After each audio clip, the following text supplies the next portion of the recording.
Buenos días a todos, bienvenidos a esta charla sobre actualización, sobre la estrategia de detección precoz y control de la COVID en nuestro medio, que va a dar el doctor Francisco Javier Rodríguez Trujillo, que es licenciado en Medicina por la Universidad de Sevilla en el año 2004. Posteriormente se ha especializado en Medicina Familiar y Comunitaria desde el año 2009. Está en posesión de máster de tabaquismo por la Universidad de Sevilla en 2007, así como un máster en gestión clínica en atención primaria por el Instituto Europeo de Salud y Bienestar Social en 2011.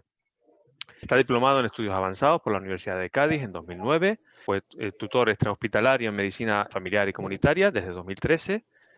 Hizo la residencia de medicina familiar y comunitaria en Cádiz desde el 2006 hasta 2009. Ha sido médico de familia del equipo básico de atención primaria en Cádiz en 2009, así como en el Centro de Salud Parque Marítimo en Santa Cruz de Tenerife desde 2011 hasta 2015, y es médico de familia actualmente en el Centro de Salud de Barrio de la Salud, Salamanca, desde 2015 hasta la actualidad. También es responsable de formación del Centro de Atención Primaria del Barrio de la Salud, así como coordinador de los médicos de familia residentes, habiendo participado como ponente en diferentes charlas sobre el COVID-19. Así que, sin más, le damos la bienvenida y le agradecemos de antemano su disposición para dar la charla. Muchas gracias. Gracias a ti, Daniel, por la presentación. Como bien ha dicho Daniel, soy Javier Rodríguez, soy médico especialista en atención primaria, en medicina de familia. Si bien trabajo aquí, como ha dicho Daniel, en un centro de salud en Santa Cruz de Tenerife, todo lo que voy a comentar hoy, bueno, pues lo voy a comentar a título particular sin representar a ninguna institución pública. Bueno, todo fruto pues, de todo lo que hemos llevado estudiando durante este año y pico que llevamos de pandemia y lo que hemos podido ir aprendiendo con la práctica clínica diaria. Antes de iniciar, bueno, este será el guión que seguiremos un poco de forma básica, ¿va? Vamos a hablar del diagnóstico de la COVID-19, de cómo vamos a gestionar los distintos casos que nos podemos encontrar, especialmente en atención primaria. Quería parar después un poco en cómo y cuándo se realizan los aislamientos domiciliarios. Más que nada, verdad que si una persona en este momento actual se encuentra sana, no le va a interesar mucho, pero ocurre que cuando a un paciente le indicamos que debemos realizar el aislamiento domiciliario, bien porque ha sido un caso confirmado o porque ha estado en contacto estrecho con alguna persona positiva, en ese momento la persona se suele aturdir bastante, no es capaz de prestar atención a todo lo que le decimos y los aislamientos muchas veces no se realizan de la manera correcta.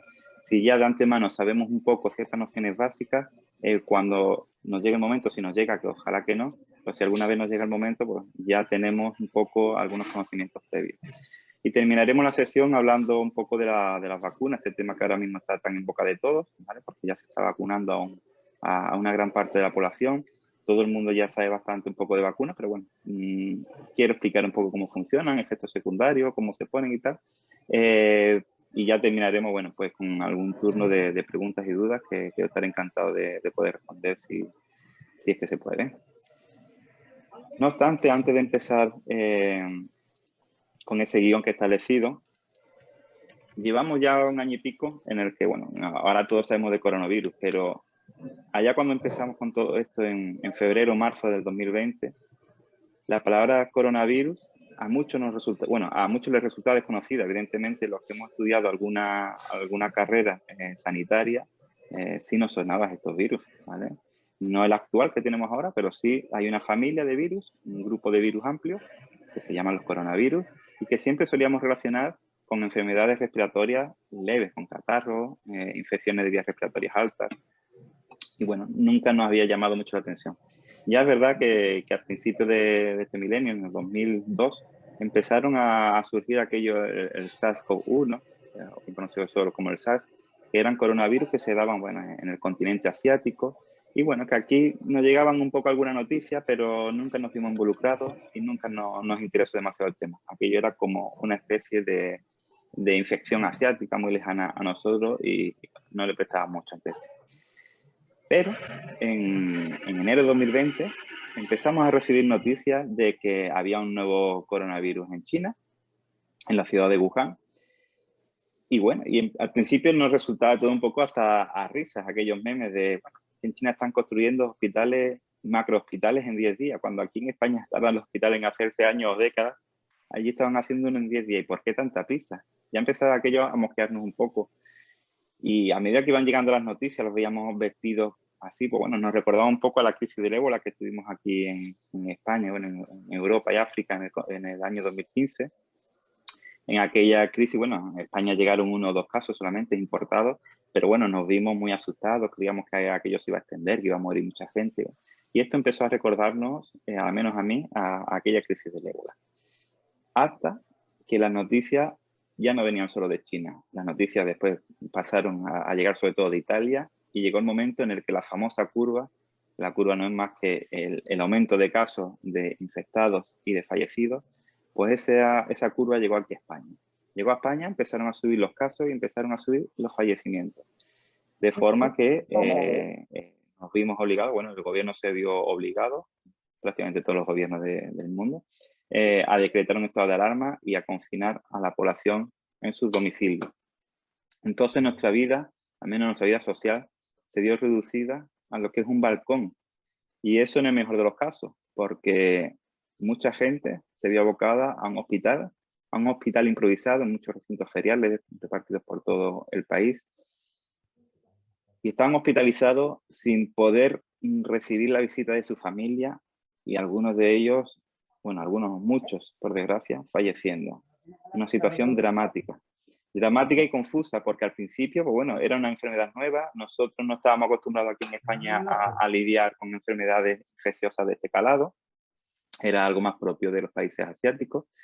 Y había mucha confusión, falta de información, muchas dudas. De hecho, al principio incluso bueno, no había material de protección, ya no solamente para la población general, sino incluso para los sanitarios. Pero también incluso al principio las noticias que se daban era bueno, que tampoco hacía falta ser tan extremista como a lo mejor los chinos que se ponían todas esos ropajes y tal.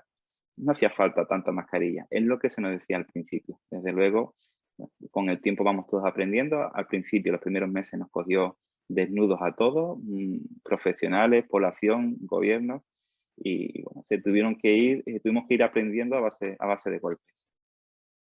Pero miedo y confusión, no solamente en el personal sanitario, sino yo creo que en todos los niveles de la población, estos sentimientos fueron comunes para todos. Y además, nosotros desde el punto de vista sanitario, como era una enfermedad nueva, desconocíamos muchísimas cosas y bueno, es normal que los gobiernos, los servicios sanitarios empezaron a elaborar guías, a elaborar, bueno, cada vez se iba sabiendo más, cada vez se iba investigando más y van saliendo nuevos protocolos de actuación, de forma que el ministerio pues sacaba muchísimos protocolos para cómo actuar en diferentes casos. Además, esos protocolos se iban renovando con bastante frecuencia. No solamente el gobierno central, sino el Servicio Canario de Salud, las distintas gerencias, las distintas sociedades científicas, que sí de neumología, medicina interna, neurología, e incluso servicios de medicina preventiva sobre cómo había que confinarse, cómo había que evitar la exposición al virus. Era mucha información, se actualizaba muchas de ellas cada pocos días, eran documentos, algunos de ellos muy largos, había que actualizarse continuamente y todo ello en un periodo, como dije antes, de confusión y miedo. Pero bueno, el ser humano es uno de los animales que mejor se adapta a su entorno y no tuvimos más remedio que sentarnos, actualizarnos, estudiar.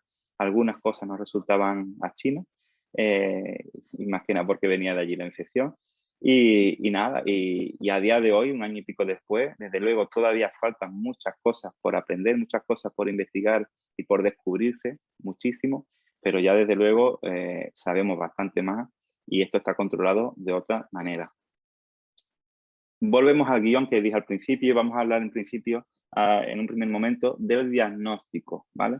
Nosotros los sanitarios, cuando diagnosticamos una enfermedad, lo hacemos en base a 2 criterios. Primero, sospechamos una enfermedad según los síntomas que presente. Eso se llama un diagnóstico clínico. Para más adelante confirmar esa enfermedad, confirmar esos síntomas mediante unas pruebas de laboratorio, mediante un análisis. Con respecto a la clínica, ¿cuál va a ser la clínica de un paciente en el que sospechemos coronavirus o COVID-19? Hay 3 síntomas fundamentales, que son la fiebre, y hablamos de fiebre cuando la temperatura corporal es mayor de 38 grados centígrados. Si es entre 37 y 38, hablamos de febrícula, que también podría entrar. tos, sobre todo es una tos seca, la del coronavirus. No tiene por qué siempre ser así, pero muchas veces sí lo es. Y falta de aire, que algunas personas lo relacionan o lo refieren como un cansancio. No, estoy un poquito cansado, es un cansancio importante, ¿vale? Estos 3 síntomas son fundamentales, no tienen por qué darse los 3. A veces solamente aparece uno, a veces incluso ninguno, y aparecen algunos de estos otros síntomas. Pero incluso ya veremos después que hay pacientes que tienen la enfermedad sin ninguno de estos síntomas, son los llamados asintomáticos. Pues bueno, entre otros criterios, otras síntomas que nos pueden hacer sospechar coronavirus, pues estará el dolor de garganta, generalmente sensación de una garganta seca, muy rasposa. La pérdida del gusto del olfato es muy característico de la COVID-19, no aparece demasiadas veces, pero es muy típico. Después también el quebrantamiento general con dolor muscular, diarrea, dolor de cabeza, son síntomas que nos pueden hacer sospechar. ¿Qué ocurre? Que estos síntomas no solamente aparecen en la COVID-19, aparecen también muchas veces en catarros, en resfriados comunes, aparecen en la gripe, en una agudización de una persona asmática, en el cuadro, en una gastroenteritis, pues también cursa con diarrea, que también puede aparecer en la COVID-19. El dolor de cabeza, una persona que tenga dolor de cabeza, pues, se puede tener dolor de cabeza por muchos otros motivos, no ser COVID-19, pero nos hace confundir. Y el niño ya, bueno, ni hablamos, porque los niños muchas veces los síntomas son muy inespecíficos, no aparecen todos los síntomas, entonces esto para los pediatras genera muchas veces una gran confusión. Entonces los pediatras, al menos aquí en Tenerife, elaboraron una guía, un cuadrante, que ahora lo voy a explicar un poco por encima, sobre distintos síntomas y distintas circunstancias epidemiológicas. Y a partir de esos síntomas, si lo van reuniendo o no, ¿vale? Pues entonces sospechan que el niño pueda tener el COVID-19 y entonces le hacen una pruebita de la nariz, que puede ser la PCR o el test de antígeno, ¿vale? Entonces, los pediatras, ¿bajo qué síntomas le van a pedir al niño hacerse la pruebita? Hay unos síntomas específicos, como dije antes, que son la pérdida de gusto del olfato, unos síntomas principales que el niño van a ser la fiebre, tos y la diarrea, y unos síntomas secundarios, similares también a los que dije antes. Quizá el niño también puede aparecer más lesiones en la piel y tal. Con que se dé un síntoma específico, los pediatras le van a pedir la prueba. Si se dan 2 principales, también le van a pedir la prueba. Y si se dan 3 secundarios, le pedirán igualmente la prueba por sospecha, ¿vale? Además, hay unos criterios epidemiológicos que pueden sustituir a uno de los síntomas principales o a uno de los síntomas secundarios, ¿vale? Y estos criterios epidemiológicos va a ser que el niño o algún familiar sea una persona vulnerable para padecer una enfermedad grave, o que bueno, el niño esté conviviendo en un ambiente donde pueda haber otras personas infectadas con más probabilidad. En función de esto, sobre esto es lo que se basan ahora mismo los pediatras para tener las ideas un poquito más claras, porque si no, da pie mucho a la subjetividad. Unos piden una prueba porque lo creen, otros otra, no, otros no la piden, y puede generar un poco de confusión. Como dije antes, la COVID-19 se puede confundir mucho con un catarro y con una gripe, y con estos, perdón, con estas enfermedades es con las que tenemos que hacer lo que nosotros llamamos un diagnóstico diferencial, es decir, cómo diferenciarlas. ¿Hay algunas características más propias de la COVID que de estas otras infecciones? Pues sí, por ejemplo, la COVID suele cursar con más dolor de cabeza que un catarro, con más tos que un catarro, con más sensación de falta de aire que un catarro. El catarro suele tener más estornudo, más congestión en la nariz. La COVID suele tener más pérdida de gusto del olfato que el catarro. Pero al fin y al cabo, la COVID-19 puede tener unos síntomas muy variables. Puede ir desde no tener apenas síntomas o no tener ninguno, hasta ser una enfermedad extremadamente grave y conllevar a la muerte. Entonces la COVID-19, el problema es que tiene mucha variabilidad. Y como hemos dicho, todos estos síntomas son muchas veces muy similares, se solapan, y nos hace confundir una enfermedad con otra. Por lo tanto, el diagnóstico clínico, es decir, solamente por la clínica decir un sanitario, usted seguro que tiene COVID o usted seguro que no la tiene, es muy complicado. Por eso siempre nosotros, la clínica nos sirve para sospechar, y cuando sospechamos, entonces lo que pedimos una prueba analítica, la prueba de laboratorio, ¿vale? Esta va a ser la prueba que nos van a ayudar a diagnosticar a un paciente que padece o ha padecido COVID-19. Hay 2 tipos de pruebas analíticas, iremos rapidito. Unas pruebas que nos van a indicar que hay una infección activa, una infección en ese momento, y esas son las pruebas que se hacen por la nariz, bien la PCR o el test de antígeno. La prueba de la nariz nos va a indicar cómo está el paciente ahora, si ahora mismo tiene la infección o no. Y sin embargo, hay otras pruebas que nos indican si ha tenido una infección pasada. Es lo que muchos habréis escuchado la palabra serología. Es una prueba que no se hace por la nariz, sino que se hace con una extracción de sangre, ¿vale? Y con esta prueba vamos a saber no si el paciente tiene infección ahora. En ciertos casos, con ciertas serologías se puede intuir, pero bueno, para ser más sencillo. Con esta prueba lo que vamos a saber si hay una infección, si el paciente ha tenido ya la infección en el pasado, ¿vale? Y estas serologías son las que sirven para detectar anticuerpos que se llaman IgM o IgG. Dijimos, las pruebas que sirven para ver si hoy me encuentro enfermo con coronavirus son las pruebas que se hacen con una muestra de sudado de la nariz o de la garganta, ¿vale? Y esas pruebas son la PCR y el test de antígeno. La PCR se va a hacer metiendo el palito por la nariz, tarda unas cuantas horas en obtener el resultado y hay que analizarlo en un hospital. Mientras que el test de antígeno se usa un aparatito, un dispositivo parecido al Predictor, ¿vale? Lo puede tener el personal sanitario en un centro de salud. El resultado está en 15 minutos y no hace falta analizarlo en un laboratorio hospitalario, se puede hacer en un centro de salud, ¿vale?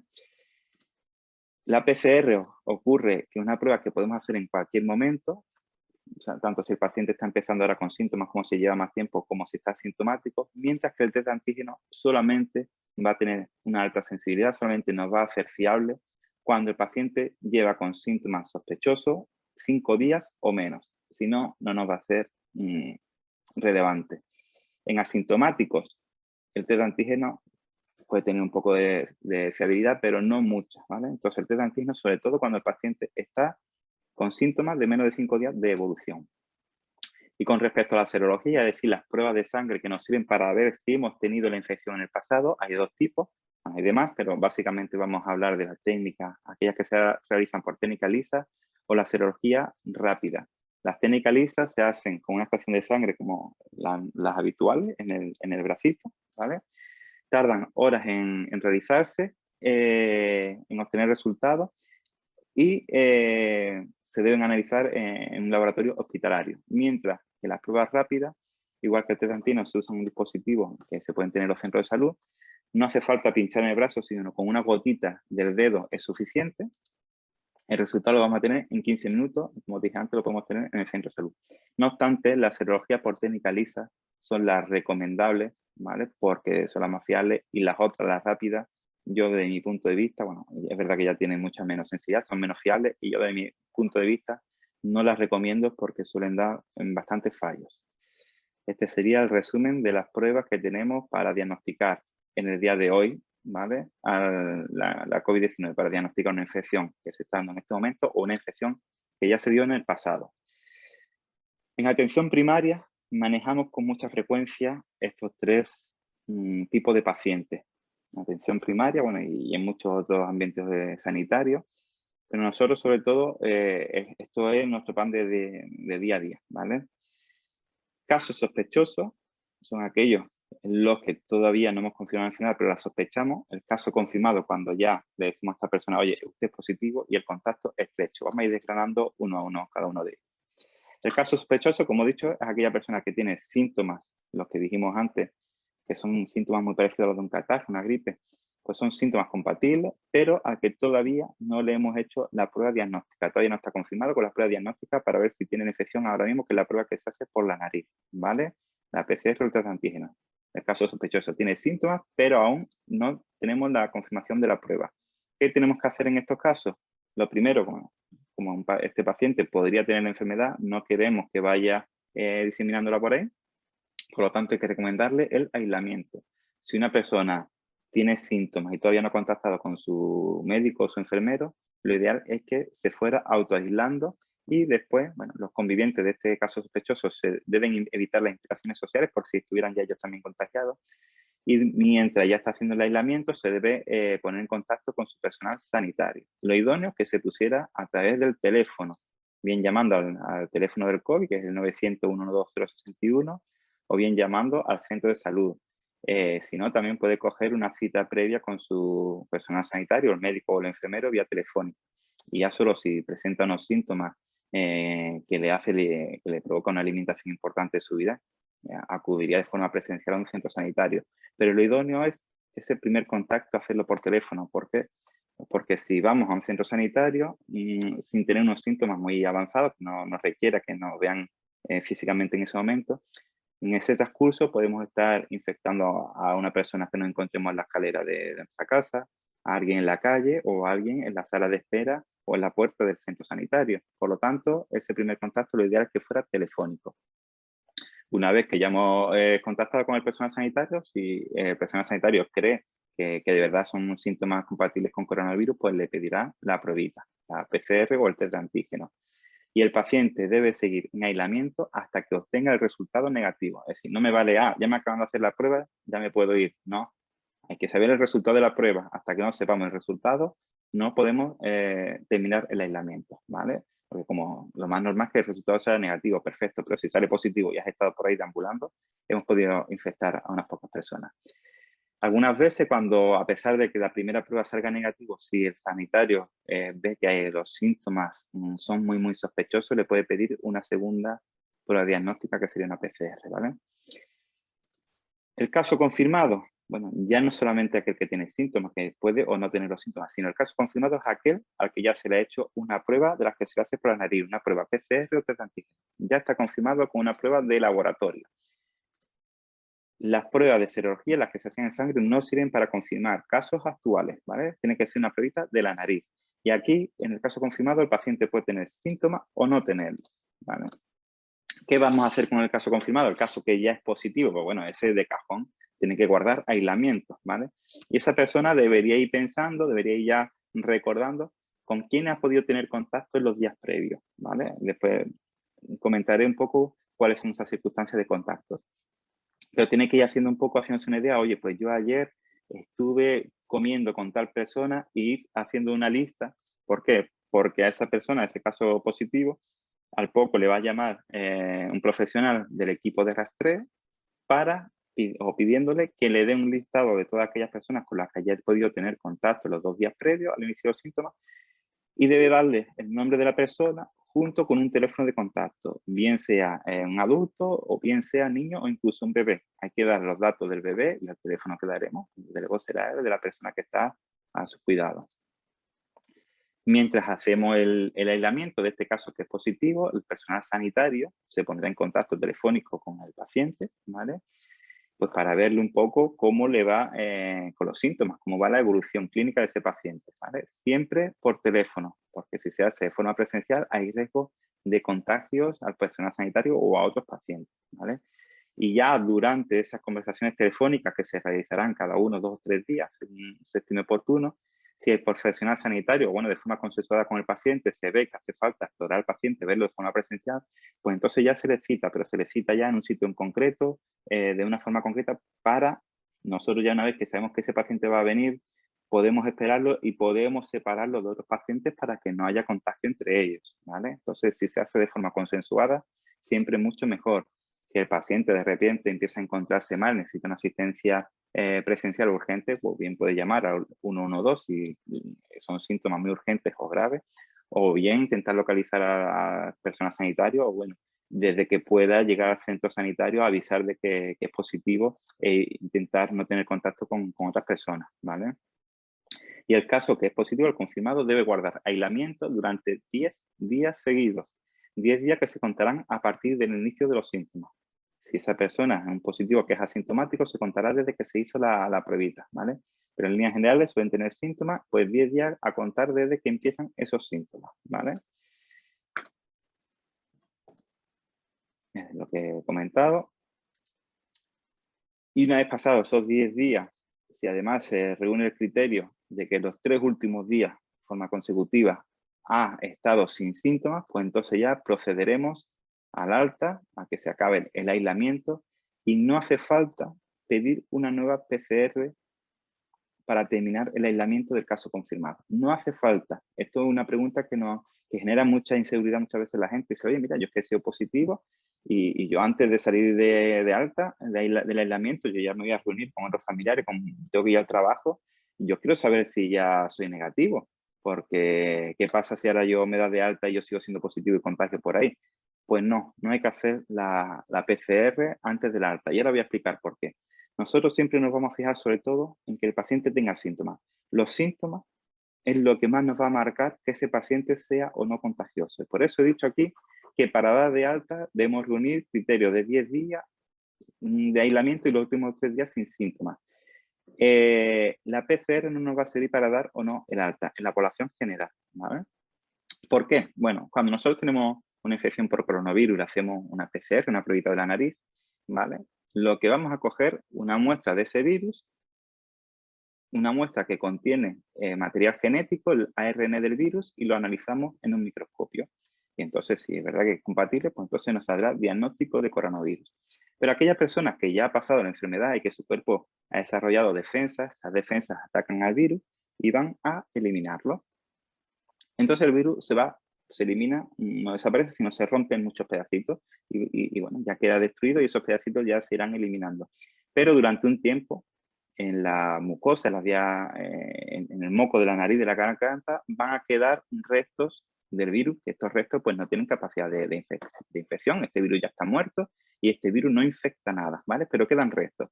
Si hacemos ahí una nueva PCR, metemos el bastoncillo en la nariz, tomamos una muestra, pues ahí vamos a encontrar un virus, no vamos a encontrar material genético del virus, no vamos a encontrar el virus vivo, ¿vale? Vamos a encontrar restos genéticos del virus. Si esos restos genéticos los analizamos, pues el microscopio nos va a decir, oye, pues sí, es coronavirus, pero ¿es coronavirus o es resto de coronavirus? Son restos, ¿vale? Esto ya no tiene capacidad de infección. Y es por ese motivo por el que no hacemos PCR, porque muchas PCR van a seguir siendo positivas semanas. Y eso no significa que el paciente esté infectado, eso significa que el paciente tiene restos muertos ya del virus, ¿vale? Entonces, si nos ponemos a hacernos PCR, nos vamos a agobiar mucho diciendo, ostras, que soy positivo y ya me han dado de alta. Tranquilidad, si no tienes síntomas, has pasado 10 días desde que empezaron los síntomas y los 3 últimos días estás asintomático, tranquilidad, te puedes ir ya de alta, ¿vale? Aunque te quieras hacer una PCR privada y te salga positivo, olvídate, ¿vale? Entonces, lo que dije antes, para terminar el aislamiento, lo importante es que haya 10 días desde el inicio de los síntomas y 3 últimos días sin síntomas y no hace falta hacer la PCR. Aquellos que son positivos, ¿en qué personas vamos a tener más precaución? Porque son personas que se pueden complicar más y que pueden terminar ingresando en el hospital. El criterio más característico de que se agrave una persona con coronavirus es la edad. A mayor edad, más riesgo de que se complique. También aquellas personas que viven en residencias cerradas tienen más riesgo, al igual que los varones sobre las mujeres, aquellas personas obesas, aquellas personas con enfermedades cardiovasculares, incluida la hipertensión, aquellos que tienen otras enfermedades crónicas y las embarazadas, ¿vale? Todas estas personas van a tener un poquito más de riesgo de que se pueda complicar la cosa y debemos prestar más atención.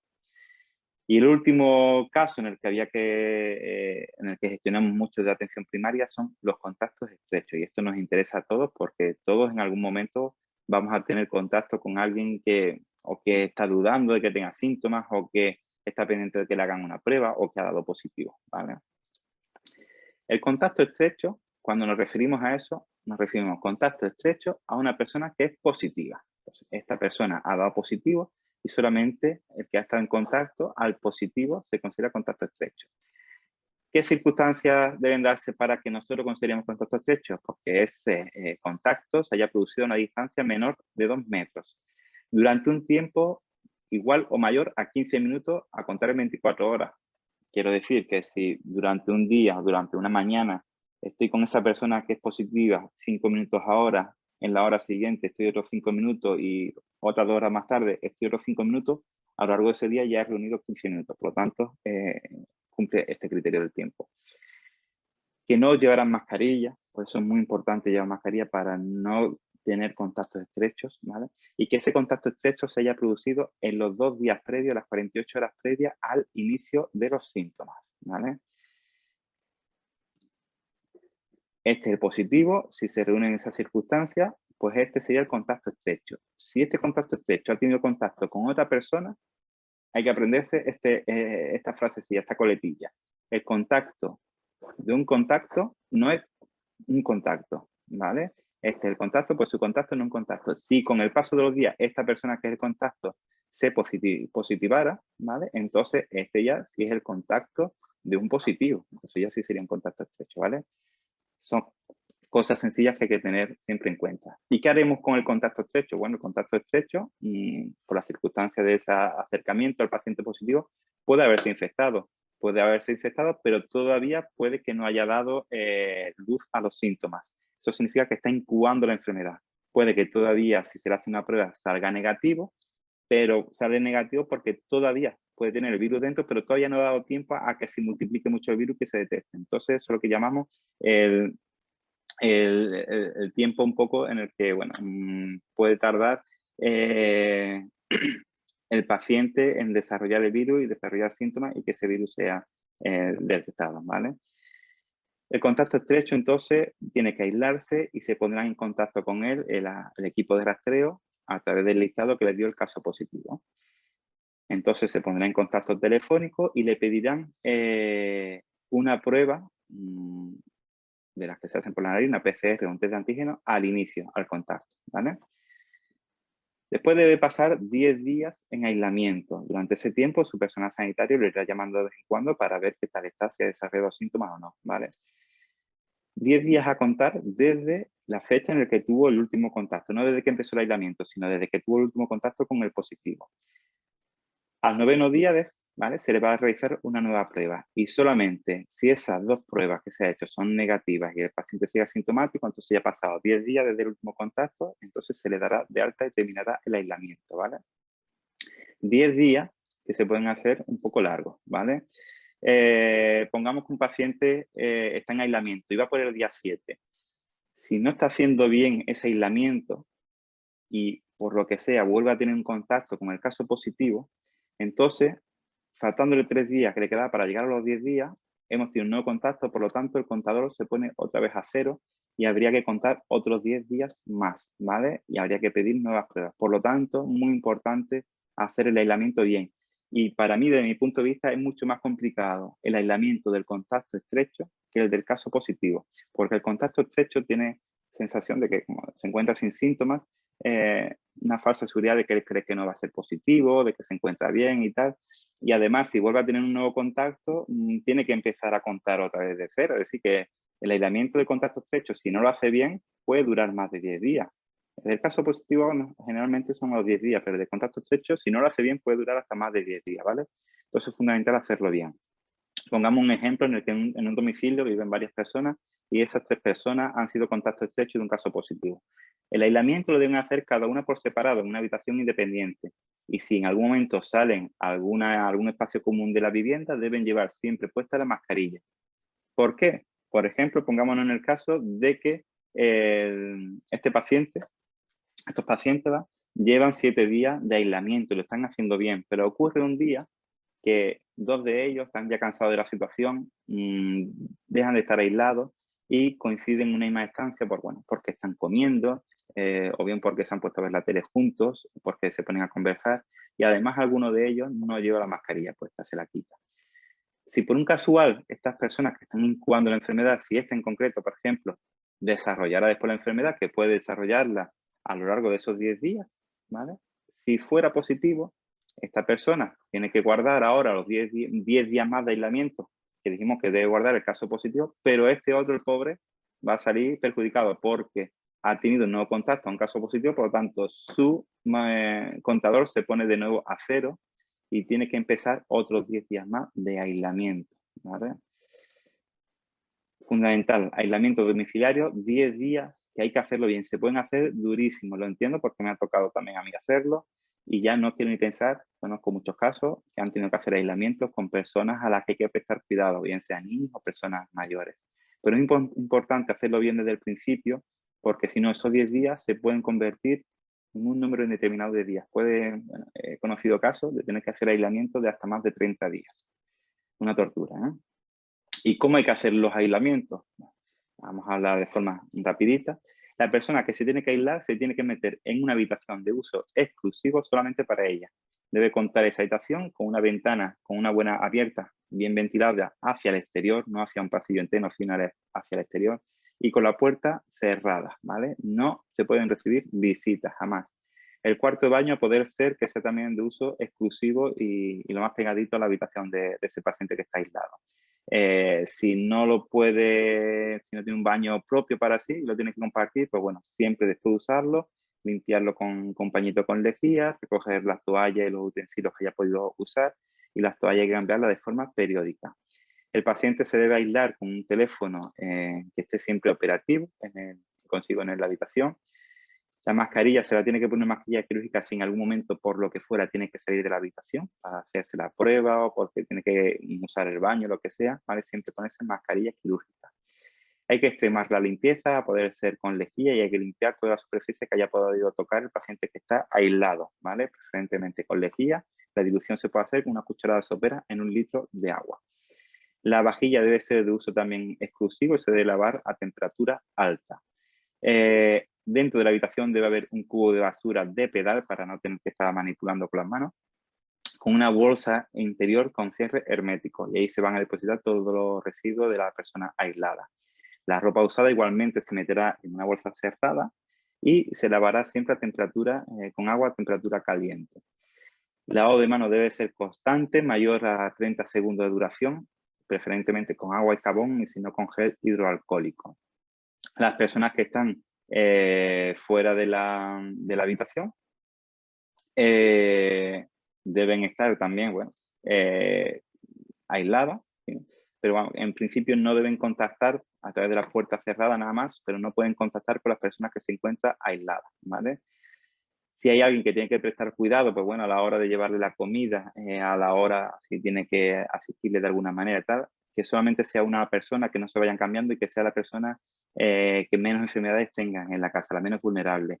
Cada vez que se asiste al paciente aislado se debe uno lavar las manos, hay que limpiar toda la superficie de las áreas de contacto de la casa con bastante frecuencia, y todas las personas de casa deberían usar objetos de uso personal en lo que hace referencia a la vajilla, toallas o cepillo de dientes.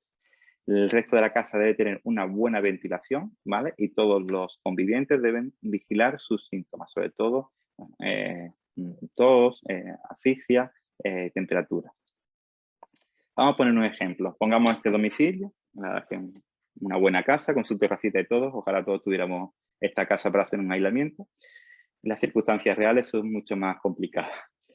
Pongamos que en esa casa solamente vive un paciente, una persona. En ese caso, el aislamiento es facilísimo, ¿vale? Porque es toda la vivienda para esa única persona. Entonces, esa persona puede hacer uso de la vivienda a su gusto, ¿vale? Esta es la situación más sencilla. Pongamos que ya en ese domicilio viven 2 personas. Uno que es el positivo y el otro que es un contacto estrecho, ¿vale? En este caso, entonces ya tenemos que poner la puerta cerrada. El positivo a aislarse en su habitación con la puerta cerrada. Y el que es contacto estrecho, ¿vale? Sí puede estar por el resto de la casa y prestar asistencia. Si el positivo en algún momento tuviera que salir a alguna otra estancia de la casa, solamente si fuera indispensable, ¿vale? En ese caso, el otro conviviente se debe meter en su cuarto, puerta cerrada, el positivo se debe poner la mascarilla y entonces salir solo el menor tiempo posible y lo indispensable, por ejemplo, para ir al baño o lo que sea y después ya volver, ¿vale? Si ya en la casa hay 3 personas, está el positivo y 2 convivientes, ya aquí, como alguno de estos puede estar incubando la enfermedad, pues lo idóneo es que cada uno ya se aísle en estancias separadas y todos con sus puertas cerradas, ¿vale? Si alguno de ellos tiene que salir a preparar comida, al baño y tal, se pone la mascarilla y sale, y el otro dentro, no compartir espacios. Si hay que comer o ir a la cocina o ir al baño, establecer unos turnos para que no coincidan todos al mismo tiempo, ¿vale? Igualmente, si esta persona tiene que salir, pues se pone su mascarillita, sale para lo indispensable y en cuanto pueda, vuelve. Y ya la situación más complicada es aquella en las que hay más personas o en las que hay niños. Los niños no los podemos aislar ellos solo en una habitación y olvidarnos de ellos, ojalá, pero no se puede. Bueno, niños o otras personas que necesiten unos cuidados muy directos, ¿vale? En este caso, pues algún adulto se va a tener que aislar en la misma habitación que el niño, ¿vale? Todos con su puerta cerrada. Y en esta habitación donde hay 2 personas conviviendo, deben estar la mayor parte del día, si no todo el día, con sus mascarillas puestas, ¿vale? Y separado al menos 2 metros. Se hace muy complicado, pero es que si no se hace bien desde un principio, corremos el riesgo de que después el contador vuelva a cero y a veces los aislamientos se pueden durar bastante tiempo. Vamos a entrar en un tema que seguramente os va a interesar más a todos, que es el tema de las vacunas. Un tema candente a día de hoy, porque bueno, ya casi mucha gente, sobre todo mayores de 50, muchísimos ya se han puesto la vacuna. Ahora mismo se están poniendo, estamos con el grupo de entre los 40 y 50 años también. Y bueno, son muchas dudas las que se generan. El guión sobre las vacunas, bueno, hablaremos de la definición y tipos, sobre si realmente son eficaces y los posibles efectos secundarios que nos podemos encontrar. Cuando hacemos estrategia de salud, cuando un sanitario hace una estrategia de salud, la prevención de enfermedades es una parte importantísima. La prevención de enfermedades es cómo podemos evitar que aparezcan enfermedades o una vez que aparecen, cómo podemos mitigar sus síntomas y sus secuelas, ¿vale? En concreto, dentro de la prevención hay varios tipos, prevención primaria, secundaria, terciaria, hasta cuaternaria, pero nos vamos a centrar en la prevención primaria, que es evitar la enfermedad antes de que aparezca. Por lo tanto, así vamos a disminuir la probabilidad de enfermar y eso se llama disminuir la incidencia. ¿Y cómo vamos a evitar la enfermedad antes de que aparezca? Pues bueno, en el caso de las enfermedades infecciosas lo haremos aumentando las defensas, aumentando la inmunidad de esa persona. Eso se puede hacer de dos maneras, de forma natural, que es pasando la infección. Cada vez que nosotros pasamos una infección, nuestras propias defensas reaccionan y aumentan para combatir esa infección. Entonces, hemos generado inmunidad, hemos generado defensa de forma natural. Pero también se puede hacer sin necesidad de exponerse al virus, porque si sobrevives, si te genera defensa, pero hay personas que en esta infección terminan falleciendo. Pues oye, pues hay una forma de hacerlo sin tener que pasar la infección. Es de una forma artificial y es a través de las vacunas. Entonces, con las vacunas conseguimos aumentar la inmunidad de forma artificial. Hay distintos tipos de vacunas. Hay algunas más que no las voy a comentar porque vamos a hablar sobre todo de las vacunas en torno a las que se están haciendo productos para hacer frente al coronavirus, ¿vale? Vamos a hablar de tres tipos de vacunas. Al fin y al cabo, las vacunas lo que intentan es exponer el virus o un trocito de virus al cuerpo para que el cuerpo lo reconozca como un material invasivo y genere defensas para atacarlo, ¿vale? Entonces, podemos generar trocitos de ese virus, ¿vale? Si tenemos el virus, si cogemos trocitos, un trocito de virus no tiene capacidad para producir infección, el que produce la infección es el virus al completo. Entonces, estas espículas, ¿vale? Estas proteínas, no tienen capacidad de producir infección, pero, sin embargo, sí las podemos inyectar en nuestro cuerpo para que ya el cuerpo las reconozca como material extraño. También podemos inyectar un poquito de material genético del virus, y no todo el material genético, sino un trocito nada más. Ese trocito de material genético del virus, ¿vale? Se llama ARN mensajero, lo inyectamos en nuestro cuerpo, pasa a nuestras células y nuestras células se van a encargar de, bueno, ese ARN es como si fuera un código para producir una parte en concreta del virus. Entonces hemos introducido un poquito de material genético que se encarga de traducir pues esas proteínas, esas espículas que hemos dicho, ese trocito de virus que nuestro cuerpo va a identificar como extraño. Y otra forma de generar inmunidad, de poner virus en nuestro cuerpo, es hacer lo que se llama un vector vírico. Es decir, cogemos otro virus diferente al coronavirus, normalmente son adenovirus, virus con capacidad de producir catarro y tal, pues cogemos este virus, le metemos, le cambiamos el material genético, introduciéndolo en trocitos del material genético del coronavirus, ¿vale? Este virus lo inyectamos, pasa a la célula humana, en la célula humana destruye el virus, pero se queda con ese trocito de material genético que va a codificar y por tanto va a crear estas proteínas que el virus nuestro cuerpo va a reconocer como extrañas, ¿vale? Para aquellos que dicen que, bueno, que el material genético este que estamos inyectando puede pasar y mezclarse con nuestro material genético y nos altera nuestro ADN, esa confirmación es errónea, porque este material genético que se inyecta del virus nunca va a pasar al núcleo de nuestras células, ¿vale? Que es donde nosotros tenemos nuestro ADN. Siempre se queda por fuera y aquí fuera es donde se fabrican estas proteínas, estas espículas, ¿vale? Nunca entra dentro. Eso es fundamental saberlo. Y después además esto se va a eliminar, esta material genético se elimina en 4 o 5 horas, ¿vale? Estas son las distintas formas entonces que tenemos de generar o de ofrecer a nuestro cuerpo el material extraño que procede del virus. Entonces, llegado a nuestro cuerpo, nuestras defensas van a decir, oye, aquí hay unas proteínas que no son propias de mi cuerpo, esto es un material extraño, ¿vale? Y entonces genera una defensa, las balas de la pistola, ¿vale? Va a generar unas defensas y además nuestras defensas van a tomar nota, ¿vale? Van a tomar nota de, oye, de esas proteínas del virus, este componente, estos trocitos del virus, va a tomar nota y va a tomar nota también de los anticuerpos que tiene que fabricar para eliminarlos, ¿vale? De forma que si ya hemos tenido nos hemos vacunado y hemos desarrollado esas defensas, ¿vale? Cuando realmente después nos infectamos por el coronavirus, cuando el coronavirus llega a nuestro cuerpo, nuestras defensas van a hacer reconocer y decir, oye, estas proteínas, estas espículas, estos trocitos de virus me suenan a mí de algo. Generan las defensas que ya las tenían, ¿vale? Y se pegan al virus y lo eliminan. ¿Qué ocurre? Que con el tiempo, estos anticuerpos, estas defensas pueden ir bajando poco a poco y pueden ir desapareciendo. Pero nuestro cuerpo es muy listo y tenía, bueno, la anotación aquella que tenía hecha, ¿vale? Para que si nos volvemos a exponer, o bien a través de una nueva dosis de vacuna, o bien a través de una infección, ¿vale? A través de aquella nota que hicimos, vuelve a generar nuevos anticuerpos, nuevas balas y ataca al virus. Diferentes tipos de vacunas las vamos a nombrar, ¿vale? Las que inyectamos solamente las proteínas, las espículas estas, son dos marcas que todavía no han salido al mercado, se están estudiando y creo que esta Novavax creo que no va a tardar mucho en salir, ¿vale? Sin embargo, las que ahora hay en el mercado son las vacunas en las que se inyecta directamente el ARN mensajero, se llaman vacunas de ARN, que son las de Pfizer, también llamadas Comirnaty. Y esta de Pfizer se va a poner 2 dosis, separadas 21 días.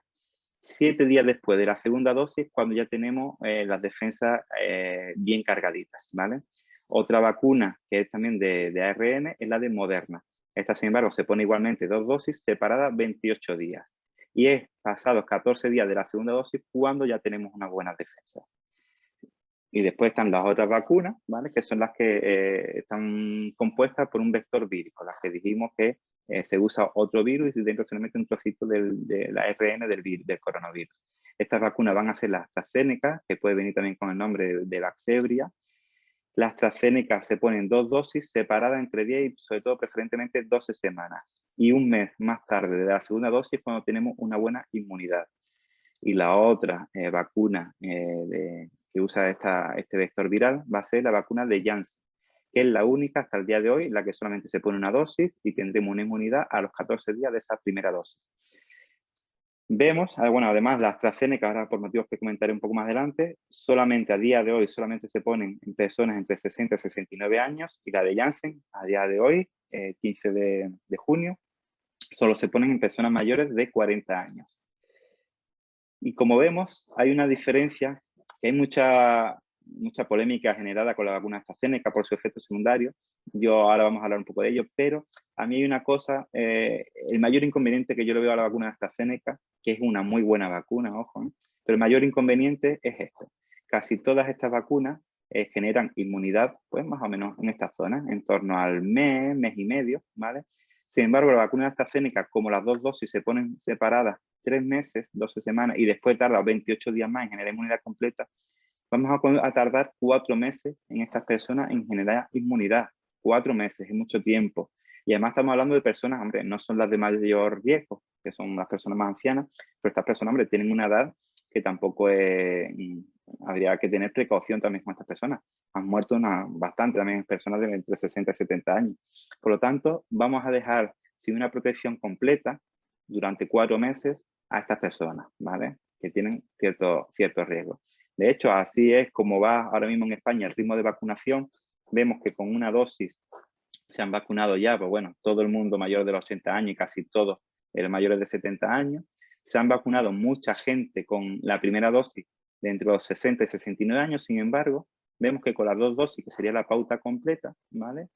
Los de mayores de 70 años están casi todos ya vacunados con las 2 dosis, pero aquí hay un salto.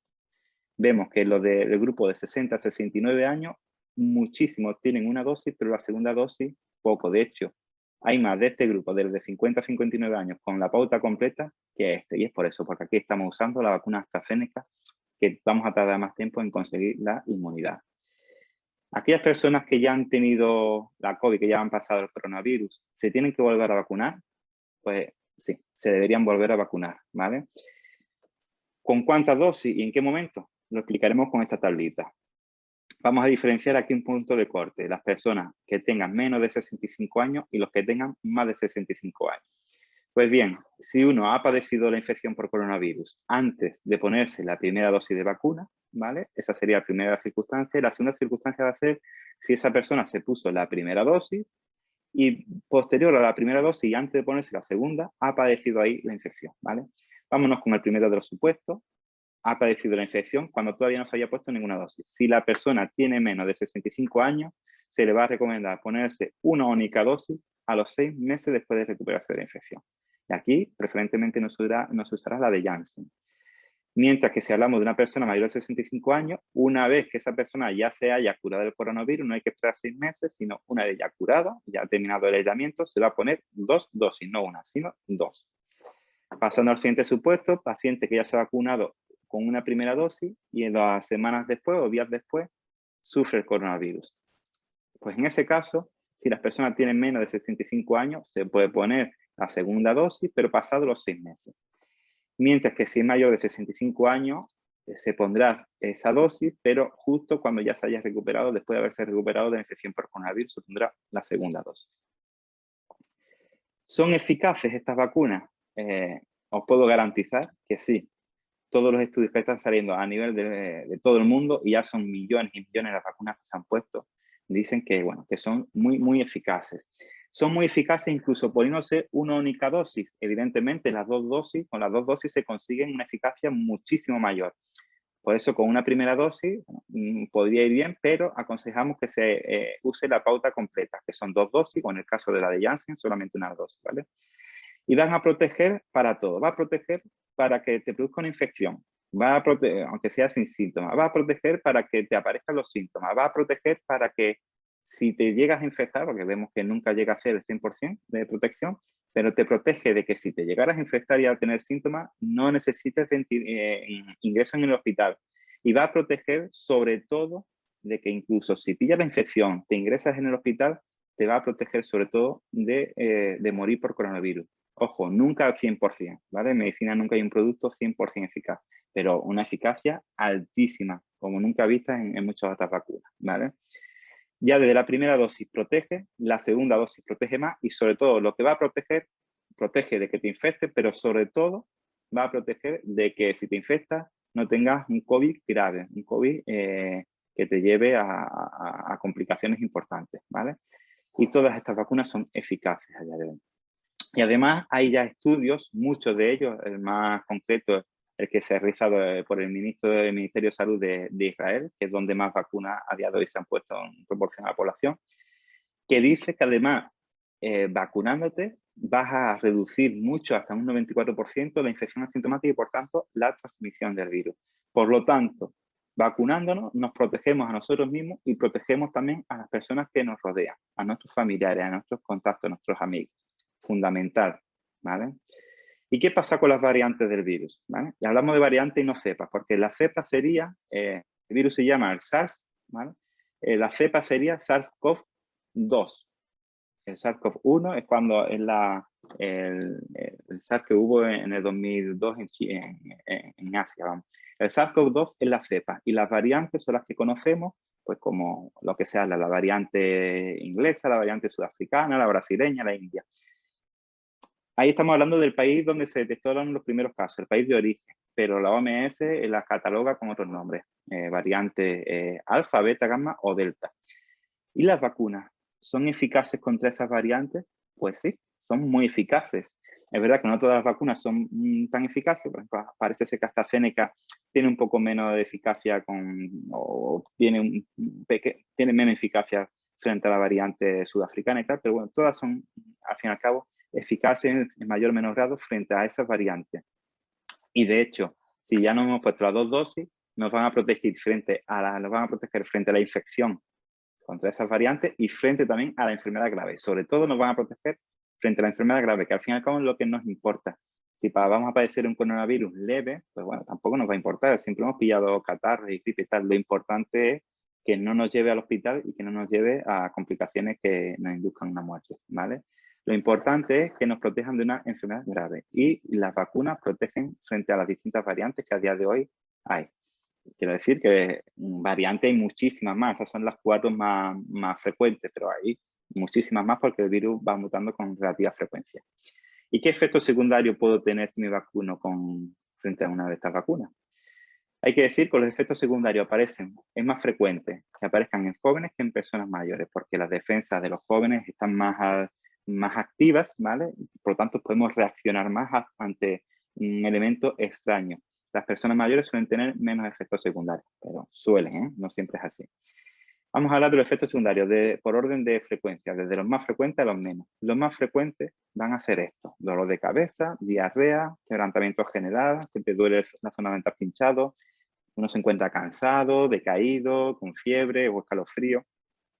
Como vemos, son síntomas que aparecen también, son síntomas, bueno, los que llamamos síntomas compatibles de que tenga una infección por coronavirus. Pero bueno, si tenemos el antecedente de que no hemos vacunado los días previos y tenemos estos síntomas, los achacamos generalmente a la vacuna y no a que tenga una infección por coronavirus.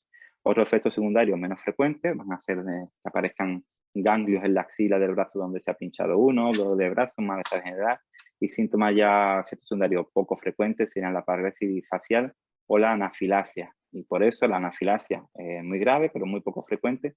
Ocurre a los pocos minutos de haberse puesto la vacuna y por eso es por lo que tenemos que quedarnos unos 15 minutitos en observación después de habernos puesto la vacuna, ¿vale? Estos efectos secundarios suelen aparecer hasta un máximo de 48 o 72 horas después de habernos vacunado, ¿vale? Y suelen mejorar con la toma de paracetamol. Entonces, si nos vacunamos y antes de las 48 o 72 horas aparecen estos síntomas, nosotros a priori no lo consideramos como síntomas necesarios para pedir una prueba, sino como síntomas posibles secundarios a la vacuna. Y suelen mejorar eso en 72 horas.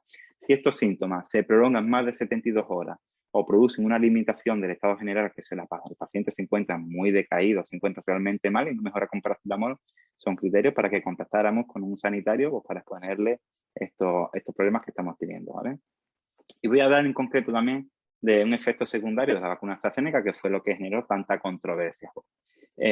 Durante el estudio de investigación, cuando se está desarrollando la AstraZeneca, como se usan varias decenas de miles de pacientes para el estudio, hay veces que casos muy poco frecuentes, casos muy raros, no se detectan. Y eso empiezan a detectarse cuando ya la vacuna se va poniendo a grandes cantidades de población. Y esto es lo que pasó con AstraZeneca. Y ocurrió además con un efecto secundario muy poco frecuente, muy raro, pero muy grave. Este efecto secundario consistía en una trombosis asociada a lo que se llama trombopenia, que es una disminución de las plaquetas de forma repentina, y va asociado a, no es porque esa persona tuviera más riesgo de trombosis y tal, sino porque tenía lo que nosotros llamamos un efecto autoinmune, porque esa persona tiene la predisposición genética, ¿vale? Y estos efectos secundarios, esta trombosis, ocurría sobre todo en mujeres menores de 60 años, ¿vale? Y ocurría no justo al ponerse la vacuna, sino pasado ya unos 3, 4, 5 días después de ponerse la vacuna y antes de las 2 semanas. En esta horquilla de tiempo es cuando solían aparecer estas trombosis, ¿vale? Como he dicho, un fenómeno muy raro, pero muy grave, porque esas trombosis podían afectar a la cabeza, una trombosis en las venas cerebrales, que podía conllevar un dolor de cabeza súper intenso, y siempre eso, no justo después de la vacunación, sino ya que empezaba a los 4 o 5 días después de haberse puesto la vacuna. Esa trombosis no solamente puede ocurrir en la cabeza, puede ocurrir a nivel abdominal o en el pulmón, y pueden ser graves, ¿vale? Pero gracias a Dios, muy raro. No obstante, por muy raro que sea, como es muy grave, y se daba en este tipo de pacientes menores de 60 años, pues se decidió que se iba a vacunar a las personas de más de 60 años, concretamente entre los que están entre los de 60 y 69 años. Por eso hubo un momento que al principio AstraZeneca se ponían gente joven porque fue en las que se hizo el estudio y a medida, conforme fue apareciendo estos efectos secundarios, pues se paralizó la inoculación de esta vacuna y, bueno, y se cambió la población a la que iba destinada la vacuna de AstraZeneca. Si está destinada a estas personas, ¿qué hace una persona que ya en su momento, antes de que hubiera esta indicación, tenía o tiene menos de 60 años y ya se puso la primera dosis de AstraZeneca? Pues bueno, el gobierno recomienda poner una vacuna que actúe de forma diferente, en concreto la vacuna de Pfizer, que actúa mediante el ARN mensajero, pero también da la opción a aquel que, bajo un consentimiento informado por escrito de autorización, a que se le ponga una segunda dosis también de la AstraZeneca. Y tendremos que valorar riesgos y beneficios de una y otra, ¿vale?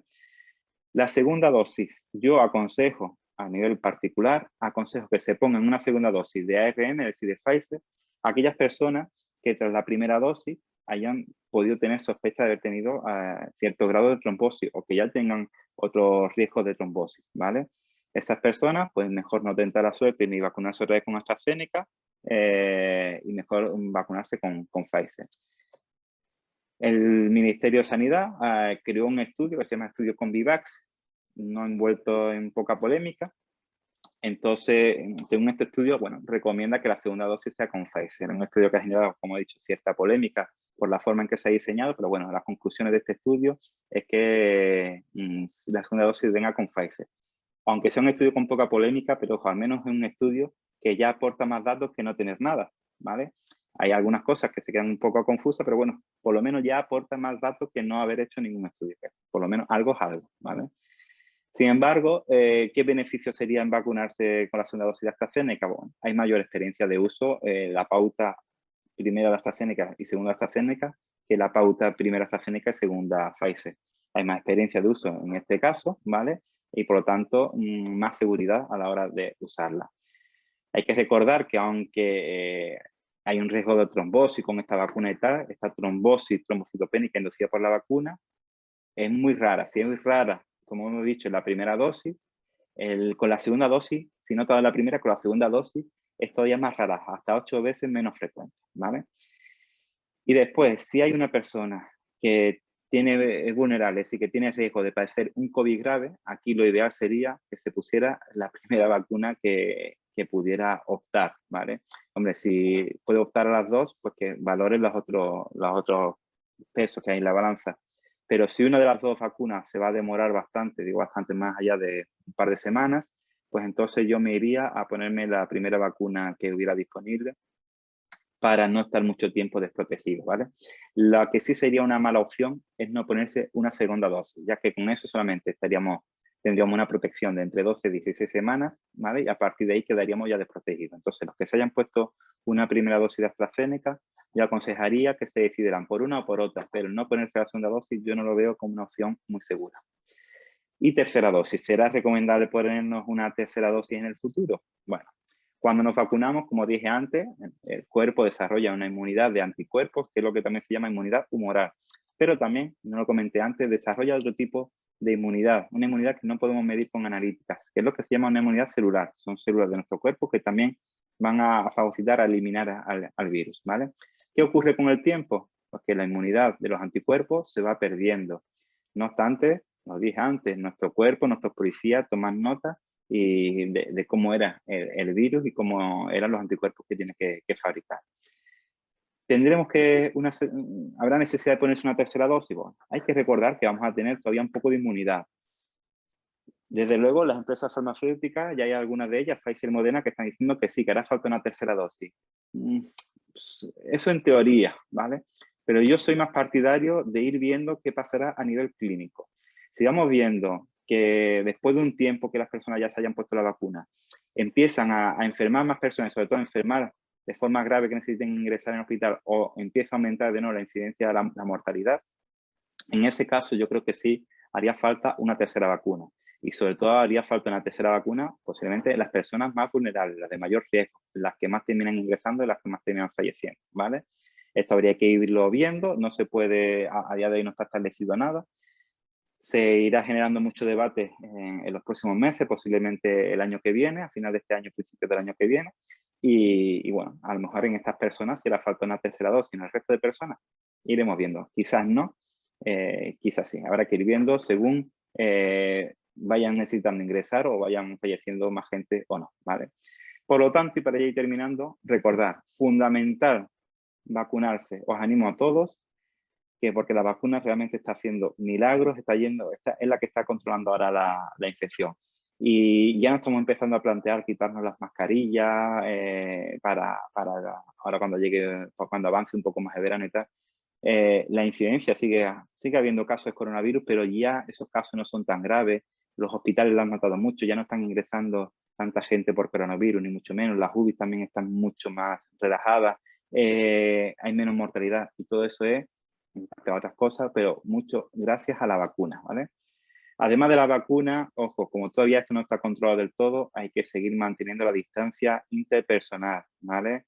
Igualmente, todavía, hasta que las autoridades sanitarias no digan otra cosa, es muy recomendable seguir usando la mascarilla cada vez que estemos en contacto con otras personas. Lavado de manos fundamental. Y ahora que llega el verano, yo os animo mucho a hacer vida al aire libre. Vivimos en Canarias, tenemos la fortuna de que aquí la climatología nos acompaña durante todo el año y podemos hacer una vida en el exterior pues gran parte del año. Esto es fundamental. El virus no es que el calor lo mate, hombre, lo puede matar, pero estamos hablando a temperaturas mucho más altas. Pero ¿por qué suele mejorar los virus catarrales, gripe, coronavirus? ¿Por qué suelen mejorar también mucho en verano? Y es más que nada porque en verano hacemos más vida en el exterior. Al hacer más vida en el exterior, estamos más aireados y nos contagiamos menos, ¿vale? La vida en el interior, en espacios cerrados, hace que nos contagiemos más. Por lo tanto, al aire libre, si tenemos que estar dentro de alguna vivienda, mejor con la puerta, con las ventanas abiertas, ¿vale? Que haya una buena aireación. De esta manera van a ser las únicas en las que podremos eliminar el virus. Así que nada, las preguntas que quieran realizar. ¿Hola? Hola Javier, Hola. Sí. ¿qué tal? Soy Lucía Hola. Dorta. Hola, muy buenas. Espera un momentito, voy a ver Antes si que puedo nada, habilitar para yo ver sí, las caras porque tenía. Vale. Hola, muy buenas, ¿qué tal? ¿qué tal? Antes que nada agradecerte que estés hoy con nosotros, Un aclarándonos dudas sobre la enfermedad. Yo quería preguntarte, es una de las placer. preguntas que te mandamos con antelación, Sí. si se mantiene la efectividad la efectividad esperada, claro, de la vacuna Pfizer en concreto, cuando la segunda dosis, en vez de ser a los 21 días, Vale. pasan 30 días. Vale. Mira, vamos a ver. Decimos que son 21 días o 28 días porque realmente los estudios de investigación en los que se elaboraron, se desarrollaron estas vacunas, lo hicieron en varias horquillas de tiempo y vieron que poniéndola a los 21 días era como se conseguía máxima eficacia. La ficha técnica en concreto, de todos modos, de la vacuna, en concreto de la de Pfizer, dice que se debe poner preferentemente a los 21 días, pero con una horquilla de tiempo que puede llegar hasta los 28 días. Es ahí cuando se consigue la máxima eficacia. Si lo ponemos a los 30 días, estoy seguro que también bastante eficacia tendremos, pero la ficha técnica no dice nada al respecto, no te puede decir un número, posiblemente sea algo menor de eficacia, desde luego más eficacia que si no hubiéramos puesto ninguna vacuna, ¿vale? Y si ha pasado el tiempo estipulado, que son esos 21 días, preferentemente 28, y se te ha olvidado ponerte, no te han dado la cita, la perdiste, lo que fuera, oye, pues te pones la vacuna a los 30 o a los 40 días, cuando te la puedas poner. Quizás no tenga la máxima eficacia, pero sí va a tener eficacia, ¿vale? No habría mucho problema, ¿vale? Evidentemente, la ficha técnica y donde se ha visto en laboratorio que tiene mayor eficacia es poniendo la segunda dosis a los 21 días. ¿Vale? Muchas gracias. De nada. Hola, si me permiten una pregunta. Sí, claro. ¿Qué opinión le merece la vacunación o no de adolescentes hasta 16 años, o sea, de edades inferiores a de 16 años y de niños? Vale. Bueno, es un tema que todavía se está investigando, sobre todo en Estados Unidos, ¿vale? Ya se ha visto que eficacia tiene, ¿vale? Va muy bien, en concreto con la que se ha investigado en niños y adolescentes solamente es con la de Pfizer, ¿vale? La respuesta inmunitaria es muy buena y va muy bien, protege, ¿vale? Igual que en los adultos. Desde luego, en niños y en adolescentes, los estudios de investigación no se hacen tan amplios como con adultos. En adultos, cuando se hace un estudio, se hace sobre varias decenas de miles de personas, mientras que en niños sabemos se hace con 1000, 2000 niños, ¿vale? Más que nada por criterios éticos, porque da más cosas investigar o ver efectos sobre niños y tal. La eficacia es muy buena, pero ¿y a nivel de efectos secundarios? Vamos a ver, ha surgido en estos estudios un efecto secundario importante en niños, muy poco frecuente, ¿vale? Lo digo igualmente, es muy poco frecuente, pero que cuando ocurren pueden ser graves. Y es la miocarditis, inflamación del tejido, de una parte del tejido que rodea el corazón. Cuando eso ocurre, pues el niño, o la persona suele tener mucho dolor de pecho, de tórax, la zona del corazón, se cansa mucho y, bueno, es raro, pero alguna vez puede llevar a ingresar en un hospital y a ingresar y puede darse hasta circunstancias más dramáticas, ¿vale? ¿Qué ocurre en niños? Siempre hay que valorar el riesgo-beneficio. ¿Hay que vacunar en niños? Bueno, en niños realmente se ha visto que el coronavirus, cuando afecta a un niño, generalmente siempre suele ser muy leve. Muy rara vez, salvo algún niño que tenga antecedentes previos, comorbilidades o patologías previas, el niño no suele necesitar ingresar ni nada. Lo pasa como en cualquier catarrillo de los muchos que pasan los niños y ya está. Entonces, a los niños pensamos, bueno, pero habría que vacunarlos para conseguir la inmunidad de rebaño, evidentemente. Esa inmunidad de rebaño que hablamos del 70% de la población. Vale, sí, pero no hace falta, como he dicho, el 70%, no hace falta el 100%. Realmente a quien más hay que proteger de coronavirus a las personas mayores, a las de cierta edad. Y esas personas ya en su gran mayoría están ya todas protegidas. Si están ellas protegidas, el niño tiene menos probabilidades de que le traspase el coronavirus, la infección. Entonces vamos a vacunar al niño sin que consigamos grandes beneficios, porque el niño, aunque pase el coronavirus, no va a ingresar, el niño tampoco va a transmitir la infección a otras personas que ya están vacunadas, porque esas personas ya están protegidas, y sin embargo al niño le podemos producir un efecto secundario que, aunque es raro, es muy desagradable. De hecho, se ha visto que el riesgo de que un niño ingrese en un hospital por esta miocarditis producida por vacuna, ¿vale?, es 12 veces mayor a que un niño tenga que ingresar en el hospital por haber pasado el coronavirus. Por lo tanto, esto nos genera mucha controversia. Oye, yo soy muy partidario de vacunar a los niños. Yo tengo 2 críos y no le falta ni una de las vacunas que hay que ponerle, incluso algunas que no pasa a la seguridad social. Yo se las pongo porque confío mucho en las vacunas. Pero siempre hay que ir con precaución, siempre analizando y siempre viendo el beneficio-riesgo, ¿vale? Las vacunas que hoy en día se suelen poner a los niños desde que nacen son para infecciones que les van a proteger directamente a ellos los primeros años de vida, ¿vale? La vacuna para el coronavirus quizás personalmente al niño no lo vaya a proteger. Ojo, diferente sería un niño con enfermedades previas, con patologías previas, un niño vulnerable o un niño que conviva con una persona mayor que no haya estado vacunada o que no haya respondido bien a la vacuna, que tenga poca capacidad para generar defensa y tal. A lo mejor en esos casos, esos niños sí habría que vacunarlos. Pero de forma general, todavía hay muchos estudios que hacer. Yo no me atrevo a decir todavía ni una cosa ni otra.